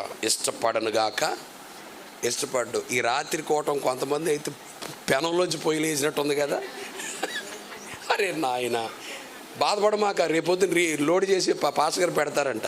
ఈ రాత్రి వినపోయినా రేపొద్దు నిన్నేవుడు విను. హల్లెలూయ చెప్దాం అందరం, హల్లెలూయ. దేవుని ప్రజలారా, అమ్మ లోకపు విధానం మనలో ఉండనగాక ఉండకూడదు. పరలోకపు సంస్కృతి మనలో ఉండాలి, పరలోకపు పద్ధతి మనలో ఉండాలి. అల్లుడు కాళ్ళు మావే మొక్కడం కాదు, మామయ్య కాళ్ళే. మోషే గారు చెప్పారు, మోషే గారు మీ మామయ్య వస్తుందంటే రమ్మని చెప్పు అని పంపించలా. ఈయన నాయకుడైపోయాడు, తిరుగులేని గొప్ప విధానంలో ఉన్నారు ఈయన గారు. 12 గోత్రాల మంది ఈయన ముందు ఉన్నారు. ధర్మశాస్త్రం వింటూ ఉంటే, న్యాయ విమర్శ చేస్తూ ఉంటే అద్భుతం. మీ మామయ్య వచ్చారని చెప్పిన వెంటనే అక్కడ అన్నారు 1 minute సార్ అని. అక్కడ ఉన్నటువంటి అసెంబ్లీకి, అక్కడున్న కాంగ్రిగేషన్కి సెలవు అడిగి మామయ్య వస్తుంటే ఎదురెళ్ళి మరి వందనాలు చెప్పి మామయ్య గారిని తెచ్చుకున్నాడు. లోకంలో ఎట్లుండదు పద్ధతి? ఎవరు కాళ్ళు గడికి కన్యాదానం చేస్తారు? అంత వయసున్న పెద్ద అయినా నీ కాళ్ళు ముక్కితే నువ్వు అటే పోతావు. ఆయన పెద్ద ఆయన కాళ్ళు కాడడం ఏంటి, ఈడిట్టి తండం ఏంటి? ఇది సుమారు ఎంటర్ప్రైజెస్ వ్యవహారం. అట్లా ఉండకూడదు. మనం ఎట్లుండాలి? పెద్దలకి చెప్పరేంటండి. అక్కడ వరకు ఎందుకు? మీ అమ్మ మీ నాన్న వచ్చినప్పుడు మీ ఇంట్లో ఎంతమంది లేచి నుంచుంటారు? మీ అమ్మగారు వస్తున్నారు, ఎంతమంది లేచి నుంచుంటారు? మీ నాన్నగారు వస్తున్నప్పుడు ఎంతమంది పిల్లలు లేచి ఉంటారు? మెరిసిన తల వెంట్రుకలు కానీ ఎదుట లేచి నిలబడి యెహోవాకు భయపడవలెను. దేవునికి భయపడడం అంటే అర్థం ఏంటో తెలుసా? మీ నాన్నగారు మీ అమ్మగారు వస్తున్నప్పుడు వాళ్ళ ముందు లేచి నిలబడటం. ఇది ప్యూరిటీ. మెట్టుకు అక్కడ అంటాడు దక్షిణ ఉత్తర దక్షిణ తూర్పు పడమర, అంటే లోకానికి వేరుగా మనం ఉందుముగాక. ఇది నంబర్ 2. ఓకేనండి. దేవుడు మిమ్మల్ని దీవించునుగాక. ఇక కొద్ది లోతులోకి వెళదాం. ఇప్పుడు ప్రభు ఏమన్నాడు? పాపం విడిచిపెట్టి వెళ్ళిపోయిన తర్వాత, లోకం నుంచి మనం ప్రత్యేకపరచబడిన తర్వాత మనం చూస్తూ వెళ్ళిపోవాలి. ఎడు చూడాలి? మొట్టమొదట ఉత్తర దిక్కు. కీర్తన గ్రంథం 48వ అధ్యాయం 2వ వచనం అండి. 48:2. ఉత్తర దిక్కున మహారాజ్ పట్నం అయిన పర్వతము రమ్యమైన ఎత్తుగల చోట నుంచబడి సర్వభూమికి సంతోషకరముగా ఉన్నది. చాలు అమ్మా. ప్రభు సన్నిధిలో అబ్రహాం గారిని దేవుడు అన్నాడు, మొదట నువ్వు ఉత్తర దిక్కునే చూడాలి. ఎటువైపు చూడాలి? ఉత్తర దిక్కు. ఉత్తర దిక్కు అంటే బైబిల్ ఏం చెప్తుంది? ఉత్తర దిక్కు అంటే సభా పర్వతం. పరలోకము అని అర్థం. ఎట్లా చెప్పండి, ఏమని అర్థం? పరలోకం అని చెప్పి ఒక మాట. దీన్ని మొత్తం గ్లోబ్గా భూమి ఇట్లా చూడండి అమ్మ, ఒకసారి ఏమనుకోవాలమ్మా, ఒకసారి చూడండి. ఇది భూమి, ఇది ఏంటిదమ్మా? ఇది భూమి, ఇదంతా గ్లోబ్ అనుకోండి. భూమి ఎట్లా ఎట్లా ఎట్లా ఉంటుందంటే, తూర్పు సూర్యుడు ఉదయిస్తాడు, పడమర అస్తమిస్తాడు, ఉత్తరం పైకి చూస్తుంది, దక్షిణం కింద చూస్తుంది. ఇక్కడ అబ్రాహాము ఉన్నాడు. ప్రభు అబ్రాహాముతో మాట్లాడితే ఏమన్నాడు? మొట్టమొదటి ఏం చూడమన్నాడు? ఉత్తర దిక్కు. ఉత్తర దిక్కు అంటే ఏంటి? భూమి నుంచి పై దిక్కు.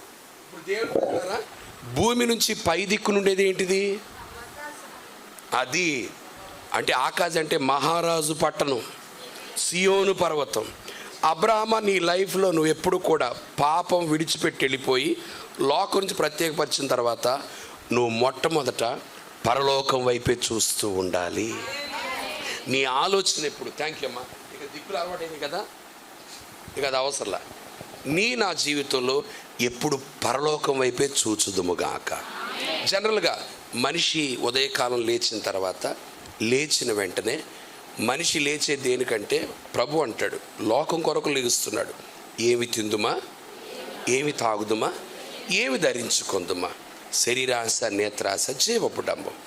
ఉదయకాలం వ్యక్తి లేచేది ఏంటంటే లోకములో సంపాదన కొరకు, తిండి కొరకు, ఆస్తి కొరకు, చదువు కొరకు, అభివృద్ధి కొరకు లేచాడు.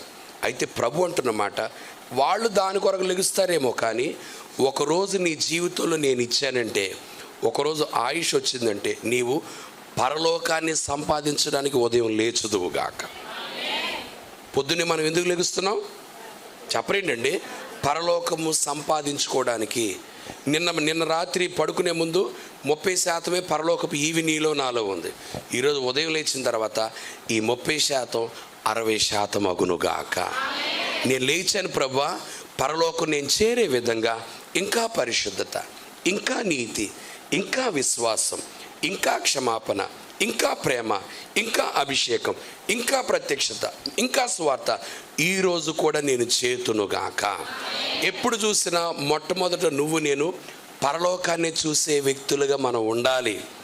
నీతో ఉండాలి, దేవదూతలతో కలిసి నేను స్తుతించాలి, పరలోకంలో నేను సంచరించాలయ్యా, అది నాకు కావాలని మనస్సు నిండా పరలోకం గురించిన కాంక్షతో మనం రగిలిపోదుముగాక. దేవుడు మనస్సును చూస్తాడు. దేవుడు మనస్సును చూసి ఆ వ్యక్తిలో ఉన్నటువంటి ఆశను బట్టి ఆ వ్యక్తి యొక్క ఆశను ప్రభు తీర్చునుగాక. చెప్దాం అందరం ఆమేన్. ఎఫెసీ పత్రికలో ప్రభు అంటాడు, పర్లేదు అమ్మేడు చూడండి, దేవుడు తన ఐశ్వర్యం చొప్పున క్రీస్తు యేసు మహిమలో మీ ప్రతి అవసరత తీరుస్తాడు అని చెప్పాడు కదా. అంటే ఒక వ్యక్తి యొక్క అవసరత దేవుడు తీర్చాలంటే ఆ వ్యక్తిలో దేవుడు తన ఐశ్వర్యాన్ని చూడాలి. ఆమేన్. చెప్దాం ఆమేన్. ఒక వ్యక్తికి ఉద్యోగం రావాలంటే క్వాలిఫికేషన్ ఎంత ఇంపార్టెంటో, ఒక వ్యక్తికి పెళ్లి చేయాలంటే అర్హత ఎంత ఇంపార్టెంటో, దేవుడు అవసరత తీర్చాలంటే ఆ వ్యక్తిలో దేవుడు కోరుకున్న ఐశ్వర్యం అనేది ఉండాలి. దేవుని దృష్టిలో ఐశ్వర్యం ఏంటిది? వెండి, బంగారము, ధనము, పొలము, ఇదంతా కూడా మనిషి ద్వారా వచ్చింది, మట్టిలోంచి వచ్చింది. దీని అంతటిని ఒకానొక రోజున దేవుడు అగ్గిపొల్లేసి కాల్చేస్తాడంతే. ఐశ్వర్యము డబ్బు కాదు ఇక ఆయన దృష్టిలో. ఐశ్వర్యం వెండి కాదు, బంగారం కాదు, పొలాలు కాదు, స్థలాలు ఏది కాదు. మరి దేవుని దృష్టిలో ఐశ్వర్యం ఏంటి? రోమపత్రికలు అంటాడు, యూదుడనియు గ్రీసు దేశస్థుడని ఏ భేదం లేదు, కానీ తనకు ప్రార్థన చేయ వారి పట్ల కృప చూపుటకు దేవుడు ఐశ్వర్యవంతుడై ఉన్నాడు. ఆమేన్. అంటే దేవుని ప్రజలారా, దేవుడు దృష్టిలో ఐశ్వర్యం ఏంటో తెలుసా? ప్రార్థన, కృప.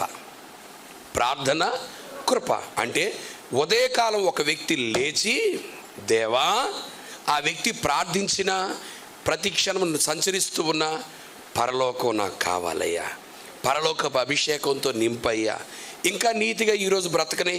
నిన్న కంటి విషయంలో ఓడిపోయాను, ఈరోజు కంటి విషయంలో ఓడిపోకూడదు. నిన్న నా నోటి విషయంలో మాట తప్పాను, అబద్ధమాడాను, ఒకరిని గర్వంతో మాట్లాడా, దురుసుగా మాట్లాడా. ఈరోజు ఈ నోటిని జయించాలయ్యా, ఈ చేతిని జయించాలి, నా అవయవాలను జయించాలి, ఈరోజు నన్నట్ల నిలబెట్టు అని ప్రభుని ఎవరైతే కృపను కోరుకుంటారో, ఏ వ్యక్తి ప్రార్థన చేస్తూ ఆయన వైపు చూస్తారో, ఆ వ్యక్తిలో దేవుడు కోరుకున్న ఐశ్వర్యం ఉంది కనుక పరలోకం కోరుకుంటూ, కృపను కోరుకుంటూ, ప్రార్థించుకుంటూ వెళ్ళిన వ్యక్తి ఏ పనికి వెళ్ళినా అక్కడ విజయం పొందుకుంటాడు. నువ్వు ఇంటర్వ్యూకి వెళ్తావా, అక్కడ నీదే విజయంగా ఉంటుంది. పొలానికి వెళ్ళావా, ఆ పొలము నూరంతలుగా పండునుగాక. నీ బిడ్డలకు అట్లా. ఏమిలా, ఎగ్జామ్కి వెళ్తున్నారా, ఏదైనా ఉద్యోగంకి వెళ్తున్నారా, అబ్రాడ్ వెళ్తున్నారా, పాస్టర్ గారు ఫోన్ చేస్తే ఫోన్ ఎంగేజ్ వచ్చిందా, నాలాంటి పాస్టర్ లేపలేదా, పాస్టర్ గారు లేపలేదని బాధపడొద్దు. నీ బిడ్డల మీద నువ్వే చేయించి, ఆమేన్, నీ బిడ్డల మీద నువ్వే చేయించి నువ్వు ప్రార్థన చేస్తే చాలు, నీ బిడ్డ విజయాన్ని పొందుకొనుగాక. చపలకూడదాం గట్టిగా. ఆ స్థాయికి రావాలా, ఆ స్థాయికి రావాలా. ఇప్పుడు యాకోబు గారిని దీవించింది ఎవరు? ఇసాకా కాదమ్మా. ఇసాకు దీవించాడు లేదా? ఒక తల్లిగా, తండ్రిగా నువ్వు ఏ స్థాయికి రావాలంటే నీ బిడ్డ మీద చేయించి నువ్వు ప్రార్థన చేస్తే వాడు విజయం పొందుకోవాలి.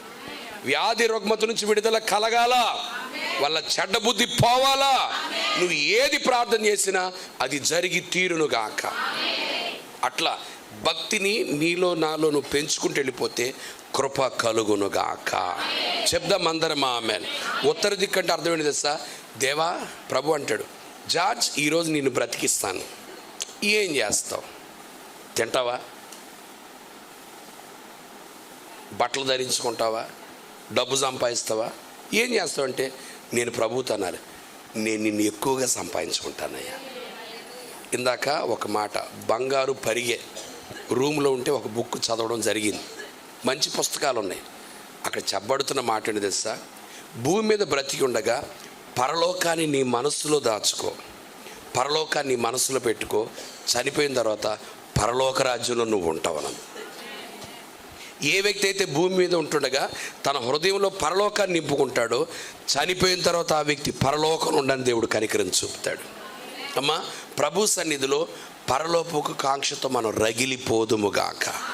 ఇన్ని సభలు, ఇన్ని కోటాలు, ఇన్ని రాత్రి జాముల ప్రార్థనలు దేవుడు ఎందుకు ఈ వాక్ అందిస్తున్నాడు తెలుసా? మీలో ఉన్న ఒక్కొక్కరు, మీరు మీ పిల్లలు పరలోక రాజ్యంలో కనబడుదురుగాక. మీ ద్వారా కొన్ని వేల మంది, చపల కొట్టాలి గట్టిగా, కొన్ని లక్షల మంది ఈ పరిచర్య ద్వారా కోట్ల మంది ప్రభు దగ్గరకు వచ్చుదురుగాక. చెప్దామందరం ఆమేన్. రైట్. మొదట ఎటు చూడాలి చెప్పాలి. తర్వాత రెండోది ఏమన్నాడు చెప్పాలి? దక్షిణం. దక్షిణం అంటే అర్థం ఏంటి? ఉత్తరానికి సరాసరి ఎదురుగా ఉన్నటువంటి ప్రాంతం. దేవుని ప్రజల యోబు గ్రంథం ఉంటుంది, చూడండి ఒకసారి. 23:9 యోబు గ్రంథం 23:9. అక్కడ అంటారు, పోయినను దక్షిణ దిక్కు ఆయన ముఖము త్రిప్పుకొని ఉన్నాడు. అదిగో చాలు సార్. దక్షిణ దిక్కుకు ఆయన ముఖము అంటే దేవుని ముఖం ఎటు చూస్తా ఉంది? దక్షిణ వైపు. చెప్పండి ఎక్కడమ్మా? చెప్పాలి. దక్షిణ వైపు చూస్తా ఉంది. దేవుని ప్రజలారా, దేవుడు దక్షిణ వైపు చూస్తున్నాడు. దక్షిణం అంటే దక్షిణ దిక్కున ఏముంది? భూమి. చెప్పండి అమ్మా. ఇందాక చూశారు కదమ్మా ప్లేటు, పైన పరలోకం, కింద ఉన్నది ఏంటిది? భూమి. దేవుడు భూమి మీద దేన్ని చూస్తున్నాడు?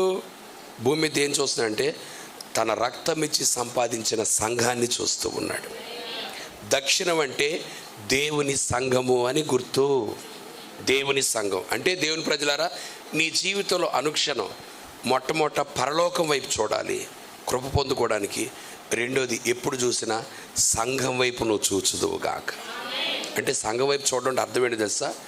ఈ రోజున స్కూల్కి వెళ్ళు, కాలేజ్కి వెళ్ళు, ఉద్యోగానికి వెళ్ళు, వ్యాపారం కూడా చేయి. అట్ ది సేమ్ టైం సాయంత్రం రాగానే ఈరోజు సంఘానికి సంబంధించిన కోటాలు ఎక్కడైనా ఉన్నాయా? ప్రార్థనలు ఎక్కడైనా జరుగుతున్నాయా? స్త్రీల సదస్సు ఏమైనా ఉందా? ఈవినింగ్ బైబిల్ స్టడీ ఉందా? హోల్ నైట్ ప్రేయర్ ఉందా? ఉపవాస ప్రార్థన ఉందా? కాటేజ్ ప్రేయర్ ఉందా? ఎక్కడ సువార్త సభ జరుగుతుందా? ప్రతిరోజు సంఘమును గురించిన ఆలోచన మన మనసులో ఉండాలి. సంఘాన్ని ఎప్పుడు చూస్తూనే ఉండాలి. ఎక్కడికి వెళ్ళినా కూడా ప్రతిరోజు. మెదక్ పరిచర్యలో దేవుడు తండ్రి గారు జెరిమయ్య గారి ద్వారా ఒక స్లోగన్ వినిపించారు. ఏంటి తెలుసా? పగలంతా మన పని, సాయంత్రం నుంచి రాత్రి వరకు యేసయ్య పని. హల్లెలూయా. ఏదోసారి మీరు కూడా చెప్పండి, పగలంతా మన పని, సాయంత్రం నుంచి రాత్రి అంతా, పగలంతా సాయంత్రం నుంచి రాత్రి అంతా, అట్లా మనం ఉందుముగాక. చెప్దామా ఆమేన్. రాత్రి పాస్టర్ గారు చెప్పారు, ఎక్కడో మీటింగ్ పోస్టర్స్ వేయాలి, పరిచర్య చేయాలి, భోజనం వండాలి, కాబట్టి వంట చేసే పరిచర్య, మందిరం శుభ్రపరచాలి, ఫ్లెక్స్లు కట్టాలి. అప్పుడు ఏం చేయాలి? అయ్యా నేనున్నాను, వచ్చేస్తాను. మీటింగ్స్ కొరకు నైట్ ఉపవాస ప్రార్థనలు ఉన్నాయి, మందిరంలో గొలుసు ప్రార్థన జరుగుతుంది. అప్పుడు ఏం చేయాలి మనం? చెప్పాలండి.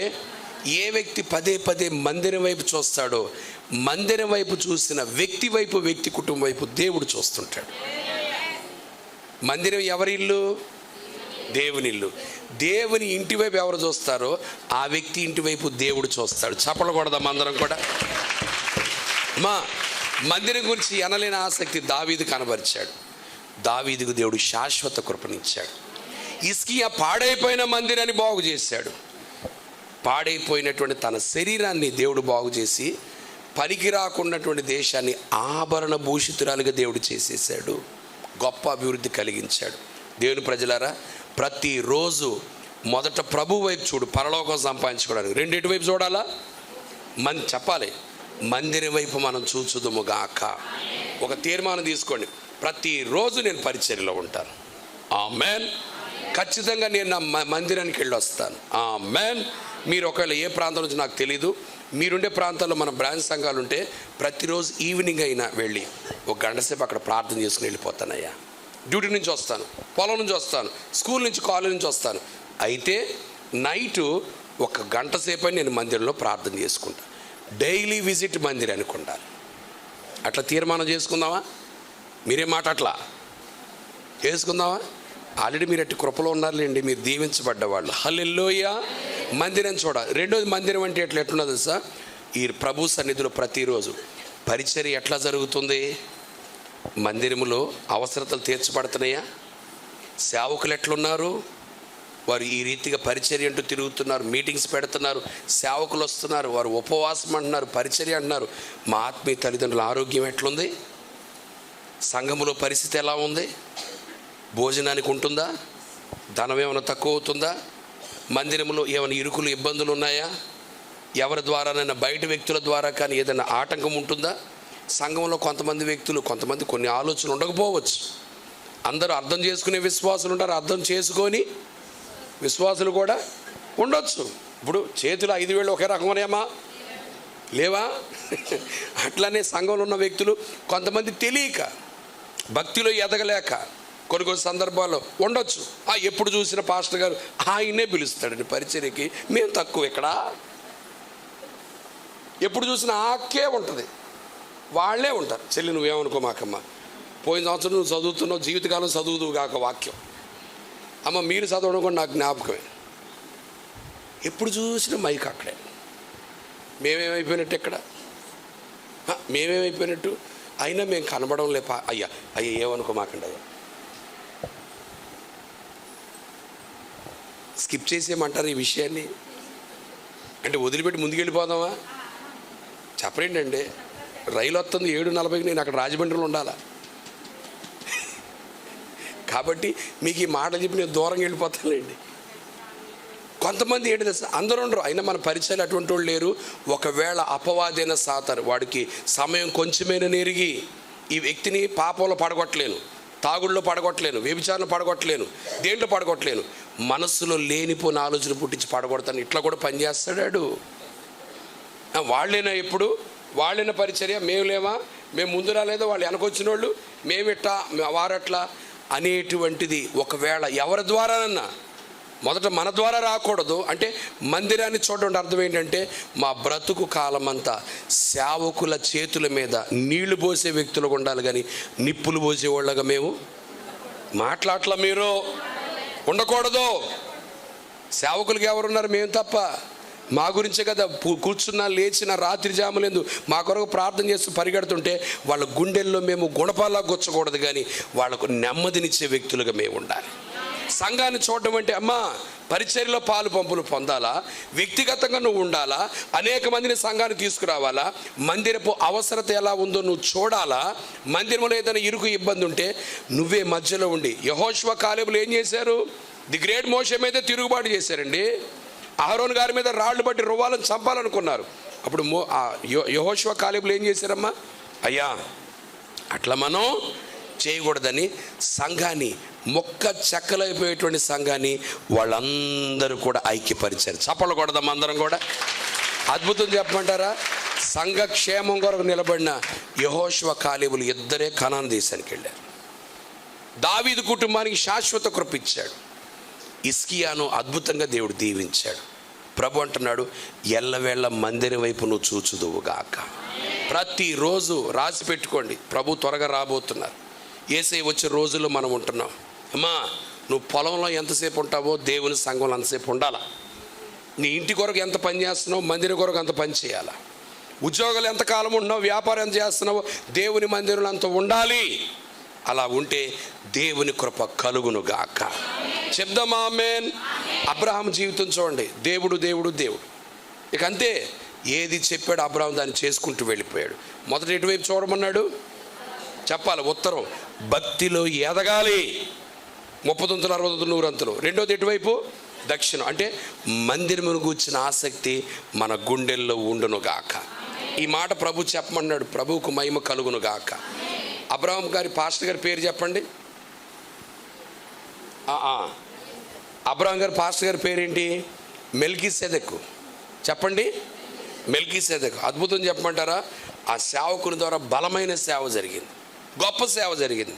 కొంతమంది భక్తులు అంటారు, యోబు గారు ఉన్నారు కదా, యోబు గారు కూడా దరిదాపుగా మెల్కీసెదెకు గారి ఆ క్రమంలోనే పెరిగిన భక్తులని కొంతమంది అంటారు. హల్లెలూయా చెప్దాం అందరం, హల్లెలూయా.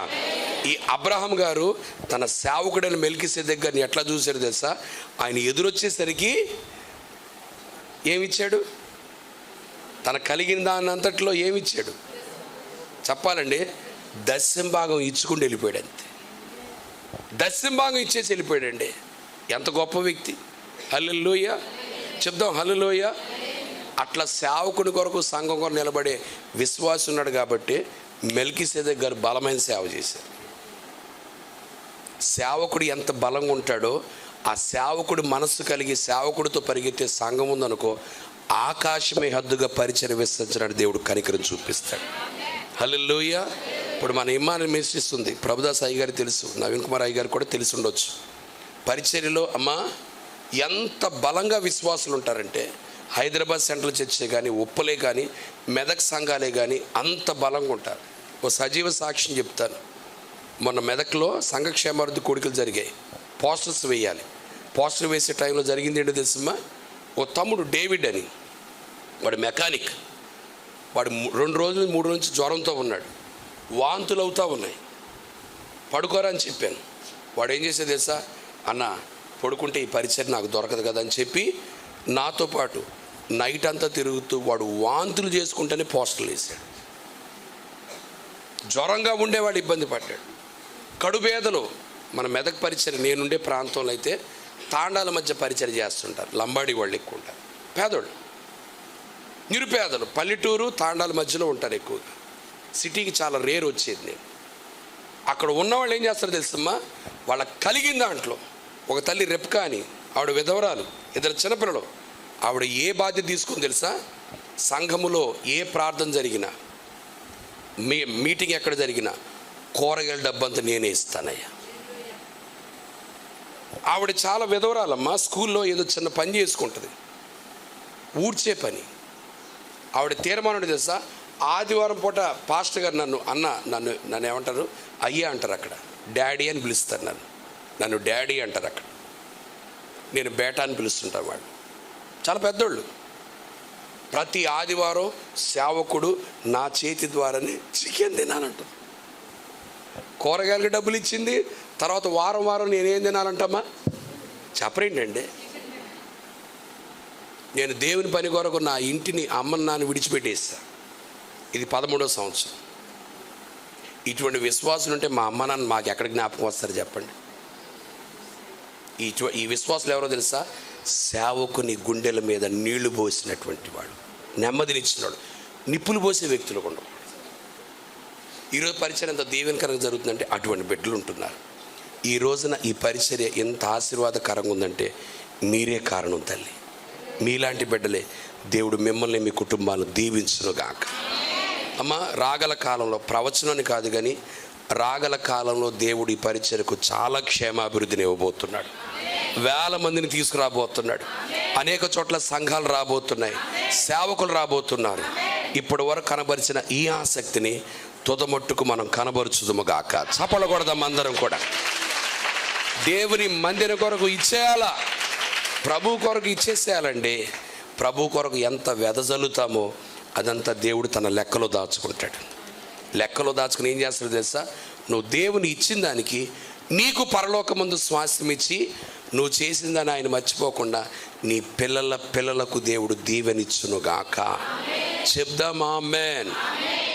యుద్ధానికి కత్తి పట్టుకుని వెళ్తారు కొంతమంది, డాలు పట్టుకుని వెళ్తారు, విల్లును పట్టుకుని వెళ్తారు, బాణాలు పట్టుకుని వెళ్తారు. అబ్రహాము దశమ భాగాన్ని పట్టుకుని వెళ్ళాడు. యుద్ధములో విజయాన్ని ఇచ్చినటువంటి ఆయుధం ఏంటో తెలుసు అబ్రహాము గారికి? దశమ భాగం. ప్రభు సన్నిధులు ఎప్పుడు కూడా కానుకిచ్చే విషయంలో దొంగలు కాకుండా మనం ఉందుముగాక. ఆమేన్. మూడవదిగా ఉత్తర తట్టు, దక్షిణ తట్టు. ఇప్పుడు దక్షిణ తట్టు. మూడోది ఎటు చూడమన్నాడు? తూర్పు తట్టు. చూడండి ఒకసారి మలాకీ గ్రంథం 4:2 త్వరగా ముగించేస్తాను. 4:2. అయితే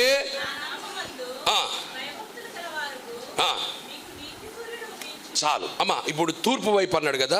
తూర్పు అనేది ఏంటంటే సూర్యోదయపు దిక్కు, సూర్యుడు ఉదయించే దిక్కు. అంటే సూర్యుడు ఉదయిస్తున్నాడు కాబట్టి మనం అందరం కూడా తూర్పు దిక్కు తిరగమని ప్రభు చెప్పట్లేదు. కానీ లోకానికైతే ఈ సూర్యుడు ఉన్నాడు, వీడు ఉదయిస్తాడు, తర్వాత అస్తమిస్తాడు. ఉదయించని సూర్యుడు ఒకరు ఉన్నారు, ఎన్నటికి అస్తమించడు ఆయన. అస్తమించని సూర్యుడు ఒకరున్నారు. ఎవరైనా మనం ఆరాధించే ఆరాధ్య దైవం యేసుక్రీస్తు ప్రభు. ఆయన ఎప్పుడు నీతి సూర్యుడు అని చెప్పబడుద్ది. నీ సూర్యుడు ఎన్నటికీ అస్తమించడని లేఖనం అంటుంది. అంటే సూర్యోదయపు దిక్కు అంటే తూర్పు దిక్కు అంటే సూర్యుడి వైపు అని కాదు, కానీ నీ దేవుని వైపే ఎప్పుడు చూచుదువుగాక. భయంతో ఉన్నావా? ఆయన వైపే చూడు. బాధతో ఉన్నావా? ఆయన వైపే చూడు. కష్టంలో ఉన్నావా? ఆయన వైపే చూడు. ఇబ్బందులు ఉన్నావా? ఆయన వైపే. వ్యాధితో ఉన్నావా? ఆయన వైపే. ఎటు తేల్చుకోలేని సమస్యల్లో నలిగిపోతున్నావా? ఆయన వైపే. నీ బ్రతుకులో నా బ్రతుకులో ఎల్లప్పుడూ ఆయన వైపే చూచుదుముగాక. ఎప్పుడైతే ఆయన వైపు చూస్తామో వాక్యం అంటుంది, వారు ఆయన తట్టు చూడగా వారికి వెలుగే కలుగుద్దమ్మా. మన ముఖములు ఎన్నటికీ లజ్జింపనేరవు. ఏదైనా అవసరం ఉందని చెప్పి బంధువుల దగ్గరికి వెళ్ళొద్దు, సహాయం చేస్తానంటారు కానీ చేయరు. స్నేహితుల మీద ఆధారపడొద్దు, చేస్తానంటారు కానీ చేయలేరు. ఆ దిక్కు నుంచి ఈ దిక్కు నుంచి వచ్చుద్ది అని దిక్కుల వైపు పరిగెత్తొద్దు, వాళ్ళ వైపు వీళ్ళ వైపు. నాకు ఈ సమస్య వచ్చింది, బ్యాంక్ బ్యాలెన్స్ ఉందండి నాకేం తక్కువ, 10 ఎకరాల పొలం ఉందని నాకేం తక్కువ, మా కొడుకులు యుఎస్లో పనిచేస్తారండి, దుబాయ్లో పనిచేస్తారండి, స్విట్జర్లాండ్లో ఉన్నారండి అని ఏదైనా సమస్య వచ్చినప్పుడు, అవసరత పడినప్పుడు మనుషుల వైపు, బలాల వైపు, స్థితిగతుల వైపు చూడడం కాదు, దేవుని వైపే చూడాలి. దేవుని వైపే చూడాలి. ఎప్పుడైతే ఆయన వైపు చూస్తామో సమృద్ధిగా దేవుడు దీవించునుగాక. నీ బ్రతుకులు ఎటువైపు చూడాలమ్మా? చెప్పాలండి, ఎల్లప్పుడూ దేవుని మీదనే మనం ఆధారపడుదుముగాక. ఆమెను అన్నారు. కానీ ఒక మాట చెప్తాను, పెద్ద మీటింగ్లు జరుగుతున్నాయి, చాలా పెద్ద మీటింగ్ జరుగుతుంది. 1000 మందికి వంట వండాలి. ప్రార్థన చేసుకుంటాం లేదా? ప్రార్థన చేయిస్తారు లేదా పాస్టర్ గారితో? పోనీ పాస్టర్ గారు అవైలబుల్ లేకపోతే మీరు చేస్తారా చేయరా కదా? ప్రతిరోజు మీ ఇంట్లో వంట చేస్తారు. ఎంతమంది ప్రార్థన చేసి వంట చేస్తున్నారు చెప్పండి? టీ పెట్టేటప్పుడు ప్రార్థన చేస్తారండి. టీ పెట్టేటప్పుడు కూడా ప్రభా ఈ టీ మంచిగా రావాలి, దీనికి ఎంత చక్కెర వేయాలి అంత వేయాలయ్యా, ఎంత ఉప్పేరు కదా, ఎంత చేస్తాం మనం. ఇక్కడ నుంచి హైదరాబాద్ వెళ్తున్నాం అనుకో, స్టీరింగ్ పట్టుకుని ఊగిపోతూ ప్రార్థన చేస్తాం. దేవా కృప, ముందొచ్చే వాహనాలు నా వాహనం ఎక్కడ కాకూడదయ్యా, మంచి ప్రయాణం, టైర్లు పంచర్ కాకూడదు, మైలేజ్ బాగా రావాలి, ఇబ్బంది ఉండకూడదు ప్రభా, నీ సన్ని తోడుగుండునుగాక. ఇప్పుడు ఎక్కడి నుంచి ఆ సందు చివరి వరకు వెళ్తున్నావు, ఎంతసేపు ప్రార్థన చేస్తావు? ఈ సందు చివరికి వెళ్తున్నావు, ఆ టెల్లి మళ్ళీ ఇటు వచ్చేస్తావు, చిన్న ప్రయాణం, ప్రార్థన చేస్తావు. మనం చూడడం గుర్తుకు రాదు. అవునంటారా కాదంటారా? చెప్పరేంటండి. మన జీవితం ఎట్లా తెలుసా? ఎల్లవెల్ల ప్రభు మీద ఆధారపడదుము గాక. ప్రభు పెద్దది చూస్తాడు, చిన్నది చూస్తాడు నీ లైఫ్లో ఎప్పుడు కూడా. అందుకేంటి తెలుసా, ప్రార్థన చేయలేవు కదా ప్రతిసారి. ఇది కొన్ని అనుకోకుండా అసంకల్పిత చర్యలు అంటారమ్మా, చదువుకున్న వాళ్ళు చెప్పండి ఒకసారి. వద్దులేమ్మా, మిమ్మల్ని మాట్లాడిస్తే మళ్ళీ హల్లెలూయా. మీ దగ్గరికి వస్తే లేదు, సంఘం దగ్గరికి వస్తే భక్తి పెరుగుతుంది కానీ చదువుపోద్ది, దేశ రక్తం ఇచ్చేయం. ఇక అంతే అమ్మ. అందరూ కరోనాలో పాస్ అయ్యారమ్మా. కరోనా పాస్లు అందరూ. కరోనా తల్లి వచ్చింది. ఇక అంతే. ఒకడు వచ్చి ఏం ప్రార్థన చేయించాడు తెలుసా? అన్న వచ్చే సంవత్సరం ఎగ్జామ్స్ టైంలో కరోనా రావాలన్న. ఎగ్జామ్స్ అయిపోయిన తర్వాత కరోనా ఉండకూడదు.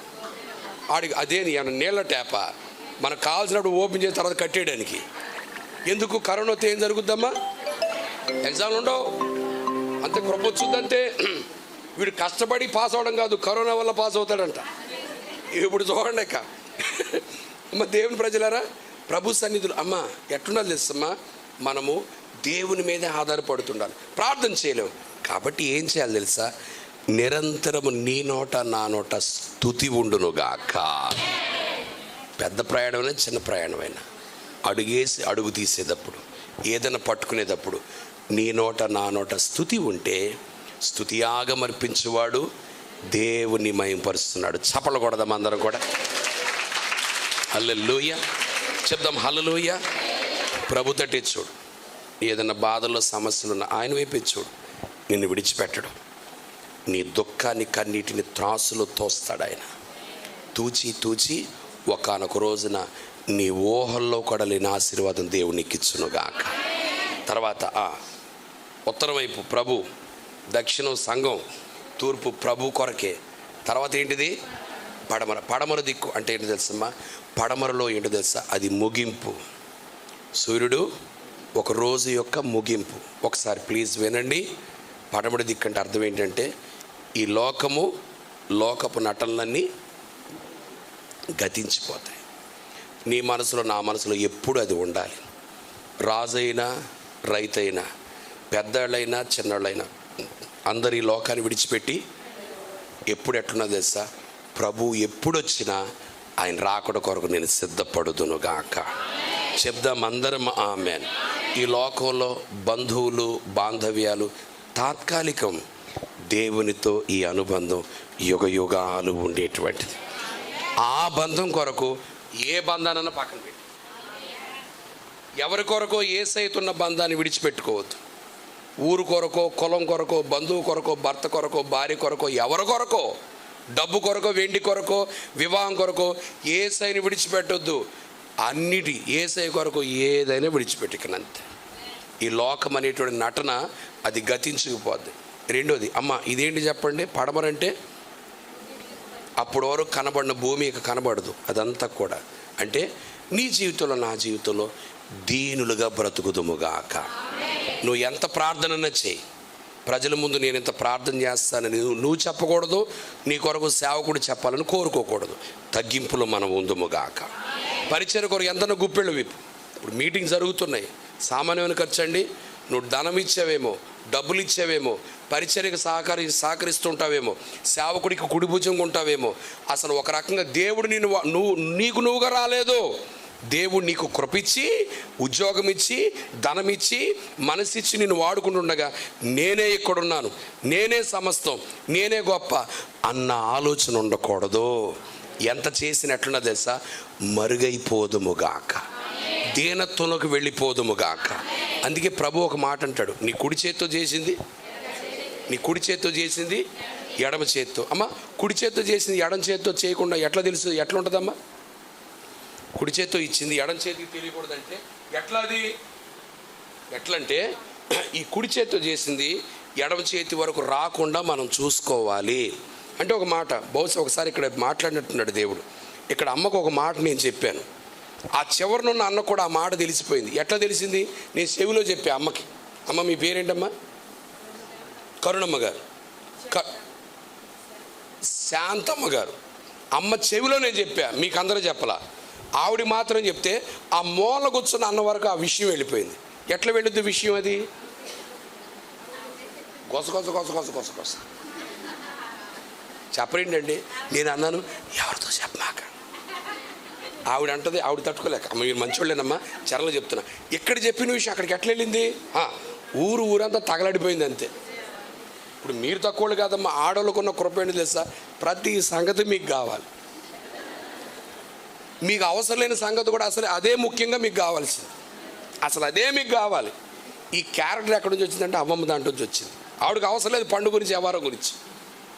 అయితే ఏం కావాలి, అదే కావాలి ఆవిడకి, అదే కావాలి కాబట్టి అక్కడే పడిపోయింది. ఇప్పుడు ఇక్కడ చెప్పిన సంగతి అక్కడ ఎందుకు వెళ్ళింది? మధ్యలో మరియమ్మ, మార్తమ్మ, కృపమ్మ, సలోమక్క, వాళ్ళు వీళ్ళు మాట్లాడి వెళ్ళిపోయింది. అంటే ఈ చేత్తో చేసిన తర్వాత ఈ చేతి నుంచి ఈ చేతి మధ్యలో మరియమ్మ అనేటువంటి కళ్ళు ఉన్నాయి. కన్ను ఇస్తున్న కానుకను చూడకూడదు. నోరు అనే మార్తమ్మ నోరు మూసుకుని ఉండాలి, నేను ఇచ్చానని అనకూడదు.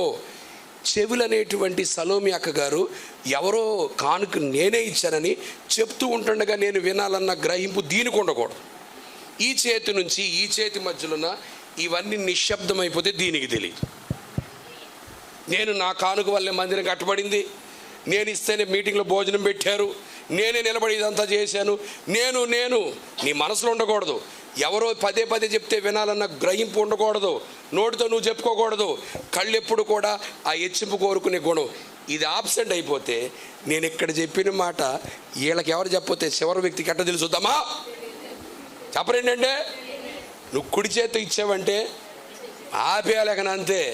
నువ్వు ఇచ్చిన కాను కూడా నీకు గుర్తుండకూడదు, దానికి ప్రస్తావన రాకూడదు. మరుగైపోదువుగాక. మనుషుల ఎదుట మరుగైన వాడు మహిమలున్న దేవుని ఎదుట ఎప్పుడు కనబడుతూ ఉంటాడు. చప్పలు కొడదాం గట్టిగా, హల్లెలూయా చెప్దాం, హల్లెలూయా. నేను దశంభాగం ఇచ్చాను మా పాస్టర్ గారు, కానీ తర్వాత అధ్యాయంలో అబ్రాహం గారు రాయి పెంచమని కోరలేదు, ఇచ్చాడు. నేను నా కొడుకునే దేవునికి బలిగి ఇవ్వడానికి బయలుదేరని తెలుసా? నాలాంటి ఎవరైనా ఉన్నారని చెప్పలేదు ఆయన. ఏది చేసిన ఎట్లయిపోయాడమ్మా? అందుకే ఏం చేసేది తెలుసా? విశ్వాసులకు తండ్రిగా చేశాడు. ప్యాట్రియాక్, పితామహుడుగా నిలవబడ్డాడు. ప్రభు సన్నిధిలో ఉత్తరం, దక్షిణం, తూర్పు, పడమర ఉండి చివరిలో ఒక మాట అంటాడు. ఈ మాట చెప్పి ముగిస్తాను, తర్వాత వచ్చిన చదవండి, జస్ట్ 2 నిమిషాలు. హల్లెలూయా. 17 వచనం, నీవు లేచి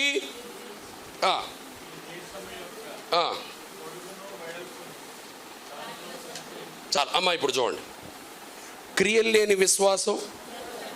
ఇప్పటివరకు ఏం చేశాడు? పాపం విడిచిపెట్టి వెళ్ళిపోయింది, లోకానికి వేరయ్యాడు, ఇవన్నీ చూసుకుంటూ ఉండమన్నాడు.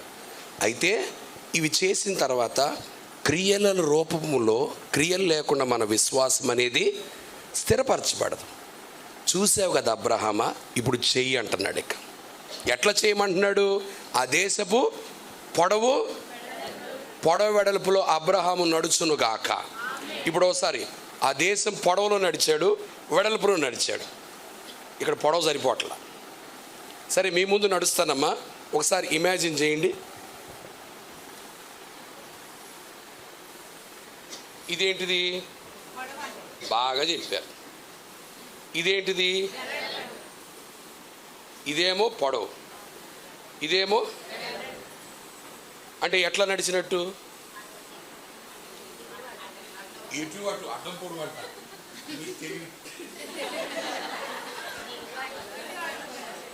ఇదిగో పొడవులో నడిచాడు, అడ్డంగా నడిచాడు. ఏ గుర్తు? చప్పలు కొట్టు గట్టిగా. ఈ దేశం యొక్క పొడవు, ఈ దేశం యొక్క వెడల్పు అన్నాడు. అంటే కలువరి సిలువయే నీ మార్గమై ఉండునుగాక. అబ్రహాముకు దేవుడు తన సిలువ ప్రత్యక్షత అక్కడ ఇచ్చేసాడు. అంటే ఏంటో తెలుసా? అబ్రహామా, పాపం నిన్ను విడిచిపెట్టి వెళ్ళిపోయే విధంగా మండుతూ ఉండు, లోకపు జాడ కనబడియొద్దు, పరలోకాన్ని సంపాదించుకో, సంఘం కొరకు నిలబడు, నీకు ఏ సమస్య వచ్చినా నేనే నీకు ఆధారం, లోకపాసలు గతించిపోతే నేనే ఉంటాను, నా కొరకు బ్రతుకు, దీనుడు గుండు, మార్గము సిలువ మార్గం. అంటే ఏంటి తెలుసా? శ్రమలు, నిందలు, అవమానాలు, ఇరుకులు, ఇబ్బందులు ఇవన్నీ నీ జీవితంలో ఉండాలి.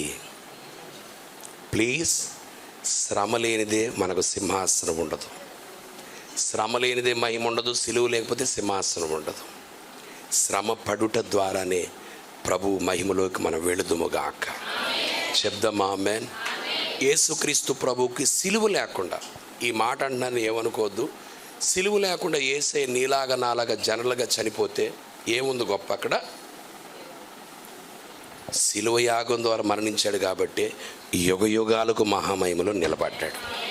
క్రైస్తవుడుగా క్రైస్తవురాలుగా ఉన్నప్పుడు, అమ్మా పాపం వెళ్ళిపోయింది, లోకం నుంచి వేరుపడ్డావు, దేవుడు సంఘం ప్రభు అన్నీ ప్రభు కొరకు ఇచ్చిన శ్రమలు చాలా వస్తుంటాయి. మహాభక్తిలో ఉన్న వాళ్ళకి ఇరుకులు వస్తాయి, ఇబ్బందులు వస్తాయి. అట్లా వచ్చినప్పుడు, దేవా ఎంతగా నీతిగా బ్రతుకుతున్నాను, నాకెందుకు ఇన్ని శ్రమలు, ఎంత యథార్థంగా జీవిస్తున్నాను, నాకెందుకు ఈ కొరత, నేను మందిరాన్ని విడిచిపెట్టలేదు కదా, నీ దగ్గరే ఉన్నాను కదా, నేను ఇట్లా ఉంటే ఎందుకు సహాయం చేయవు, ఎందుకు నా కన్నీటిని తొడవు, ఎందుకు నన్ను అట్లా విడిచిపెట్టావు అని చెప్పి బాధపడకూడదు. రెండోది, ఇంకెందుకు ప్రార్థన అని ప్రార్థన పక్కన పెట్టి, ఇంకెందుకు మందిరం, ఇంకెందుకు పరిచర్య, ఇంకెందుకు సహవాసం, వద్దు అని దూరం వెళ్ళకూడదు. వాళ్ళు దీవించావు కదా, నన్ను ఎందుకు దీవించవు అని పోల్చుకోకూడదు. శ్రమ పడుతూనే ప్రభు సన్నిధులు అట్లా నిలబడిపోదుముగాక. ఒక్క మాటమ్మ, నువ్వు శ్రమపడు, నీకు మహిమనిస్తాడు. ప్రభు కొరకు శ్రమ పడిన నీ గర్భాన పుట్టిన దేవుడు విడిచిపెట్టడు, నిలబడేస్తాడంతే. ఓ మంచి మాట చూస్తారా, అబ్రహాము సంతతిని దేవుడు ఏమన్నాడు, నిన్ను నీ సంతతికి ఈ దేశాన్ని ఇస్తున్నారు. అద్భుతం చెప్పమంటారా, యేసుక్రీస్తు పర్లేదు, మీ రాత్రిపూట ఈ మాట అడిగితే నిద్ర రాకుండా ఉండును గాక. ఆమేన్. యేసయ్య పేతురుని చూసి అంటాడు, పేతురా నువ్వు నన్ను వెంబడించు అనేసరి పేతురు ఎవరిని చూపిస్తాడు, యోహాను చూపిస్తాడు. నేను వస్తున్నాను కానీ మరి ఆయన సంగతి అనేసరికి యేసయ్య యోహాను గురించి ఏమంటాడు, నేను వచ్చే వరకు ఆయన ఉంటే నీకేంటి, నువ్వు నన్ను వెంబడించి అంటాడు.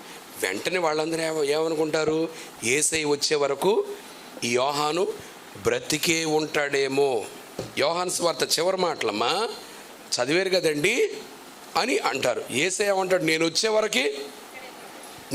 వరకు ఉంటాడు అన్నాడా అని లేదా? ఇప్పుడు ఒక మాట ఏంటి తెలుసా, యేసయ్య వచ్చే వరకు యోహాను గారు ఉంటారా? లేదు, ఇప్పుడు ఆయన చనిపోయారు, వెళ్ళిపోయారు, మహిమలో ఉన్నారు. మరి ఆ మాట ఎందుకు అన్నారంటే, యేసయ్య వచ్చే వరకు ఉండేటువంటి వ్యక్తులు నిలబడిపోతారు ఇక్కడ అంతే. ఇప్పుడు ఏంటంటే, మా ప్రభుదాస్ అన్నగారే ఉన్నారు.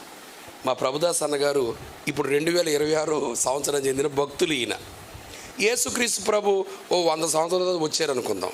వచ్చినప్పుడు ఆ సంవత్సరంలో ప్రభుదాస్ గారి గర్భాన పుట్టిన బిడ్డలు ఉంటారు చూడు, వాళ్ళు దేవుని రాకడ కొరకు సిద్ధపడే ఉంటారు. వచ్చినప్పుడు ఆకాశం నుండి దేవుడు వాళ్ళని ఏమని పిలుస్తాడు తెలుసా, ప్రభుదాసు అని పిలుస్తాడు. అంటే ఎందుకో తెలుసా, వారి గర్భాన పుట్టిన బిడ్డలు భక్తిలో నిలిచారు, వారి తండ్రిని పితరుని భక్తిని మరిపిస్తూ ఉన్నారు. చాలా కుటుంబాలు ఈ రోజున మహారోషంగా కొన్ని కుటుంబాలు భక్తిని ప్రారంభిస్తూ ఉంటాయి. కొన్ని సంఘాలు కూడా ప్రారంభమయ్యాయి. మీరు వెతుకుతూ వెళ్ళండి, కొంతమంది సేవకులు, కొన్ని సంఘాలు, కొన్ని కుటుంబాలు కాలక్రమేణా కనుమరుగైపోతూ ఉంటాయి. కానీ కొన్ని కుటుంబాలు మాత్రం అట్లానే నిలబడి ఉంటాయి, కొన్ని సేవలు అట్లా నిలబడి ఉంటాయి. అందుకు దేవుడు దాని గురించి ఏమంటాడు తెలుసా, నేను వచ్చే వరకు ఇవి ఉంటాయి, నేను వచ్చే వరకు ఉంటాయి.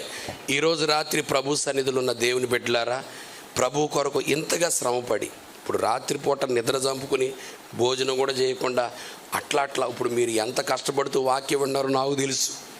నేను ఒకవేళ మీ దగ్గర కూర్చుంటే ఈ పాటికి గొరక పెట్టేసేవాడిని అంతే. పాస్టర్ గారు మీరు ఏమన్నా అనుకోండి, నాకు నిద్ర వచ్చేస్తుంది, హల్లెలూయా ఆమేన్ అని ఒక చిన్న పాట పాడేసుకుని నేను పడుకునేవాడిని అంతే. మీరు అట్లా ఉన్నారంటే అమ్మ దేవుడు మిమ్మల్ని దీవించును గాక. అమ్మ ప్రభు సన్నిధిలో నిద్రను పక్కన పెట్టేసి శరీరం ఎంత అలసిపోయినా ఉన్నారంటే సిలువ మార్గం ఇది. వచ్చి ఉపవాసం ఉన్నారు ఎట్లా తెలియదు, సంఘం కొరకు, ప్రజల కొరకు, ఆత్మల కొరకు ప్రార్థన చేశారంటే మీరు పొడవు వెడల్పున సంచరించే వ్యక్తులు. మీకు మీ కుటుంబాలకు ఈ పరిచర్యకు ఈ ఆంధ్రదేశాన్ని భారతదేశాన్ని దేవుడు కానుకిచ్చునుగాక.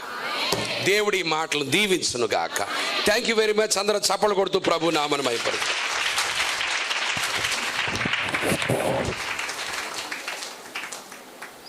మన జీవితంలో ఎప్పుడు ఏ విధంగా ఆశీర్వదించబడతాం, మన పిల్లలు ఏ విధంగా ఆశీర్వదించబడతారు, మన కుటుంబం ఏ విధంగా వర్ధిల్లుతుంది, ఏ లక్షణాలు మనలో ఉంటే మనం శ్రేష్టమైనటువంటి దీవెనలు పొందుకుంటామని చాలా చక్కగా ఇంత రాత్రికాల సమయంలో మరి అందరూ కొంతమంది నిద్ర భారం మీ యొక్క శరీరాలపైన ఏలుబడి చేస్తూ ఉంటుండగా మిమ్మల్ని మెలకువలో ఉంచి వాక్యం చెప్పడం అనేది సామాన్యమైనటువంటి విషయం కాదు. దేవుడు గొప్ప ఆత్మనిచ్చి గొప్ప కృపను దయచేసి దైవజనులు జార్జి గారిలో నుండి సంఘమైన మనందరితో కూడా చక్కటి శ్రేష్టమైనటువంటి దైవ సందేశాన్ని అందించి ఉన్నారు. దైవజనులకు దేవుని పేరిట ప్రత్యేకంగా వందనాలు తెలియజేస్తా ఉన్నాను. వందనాలండి.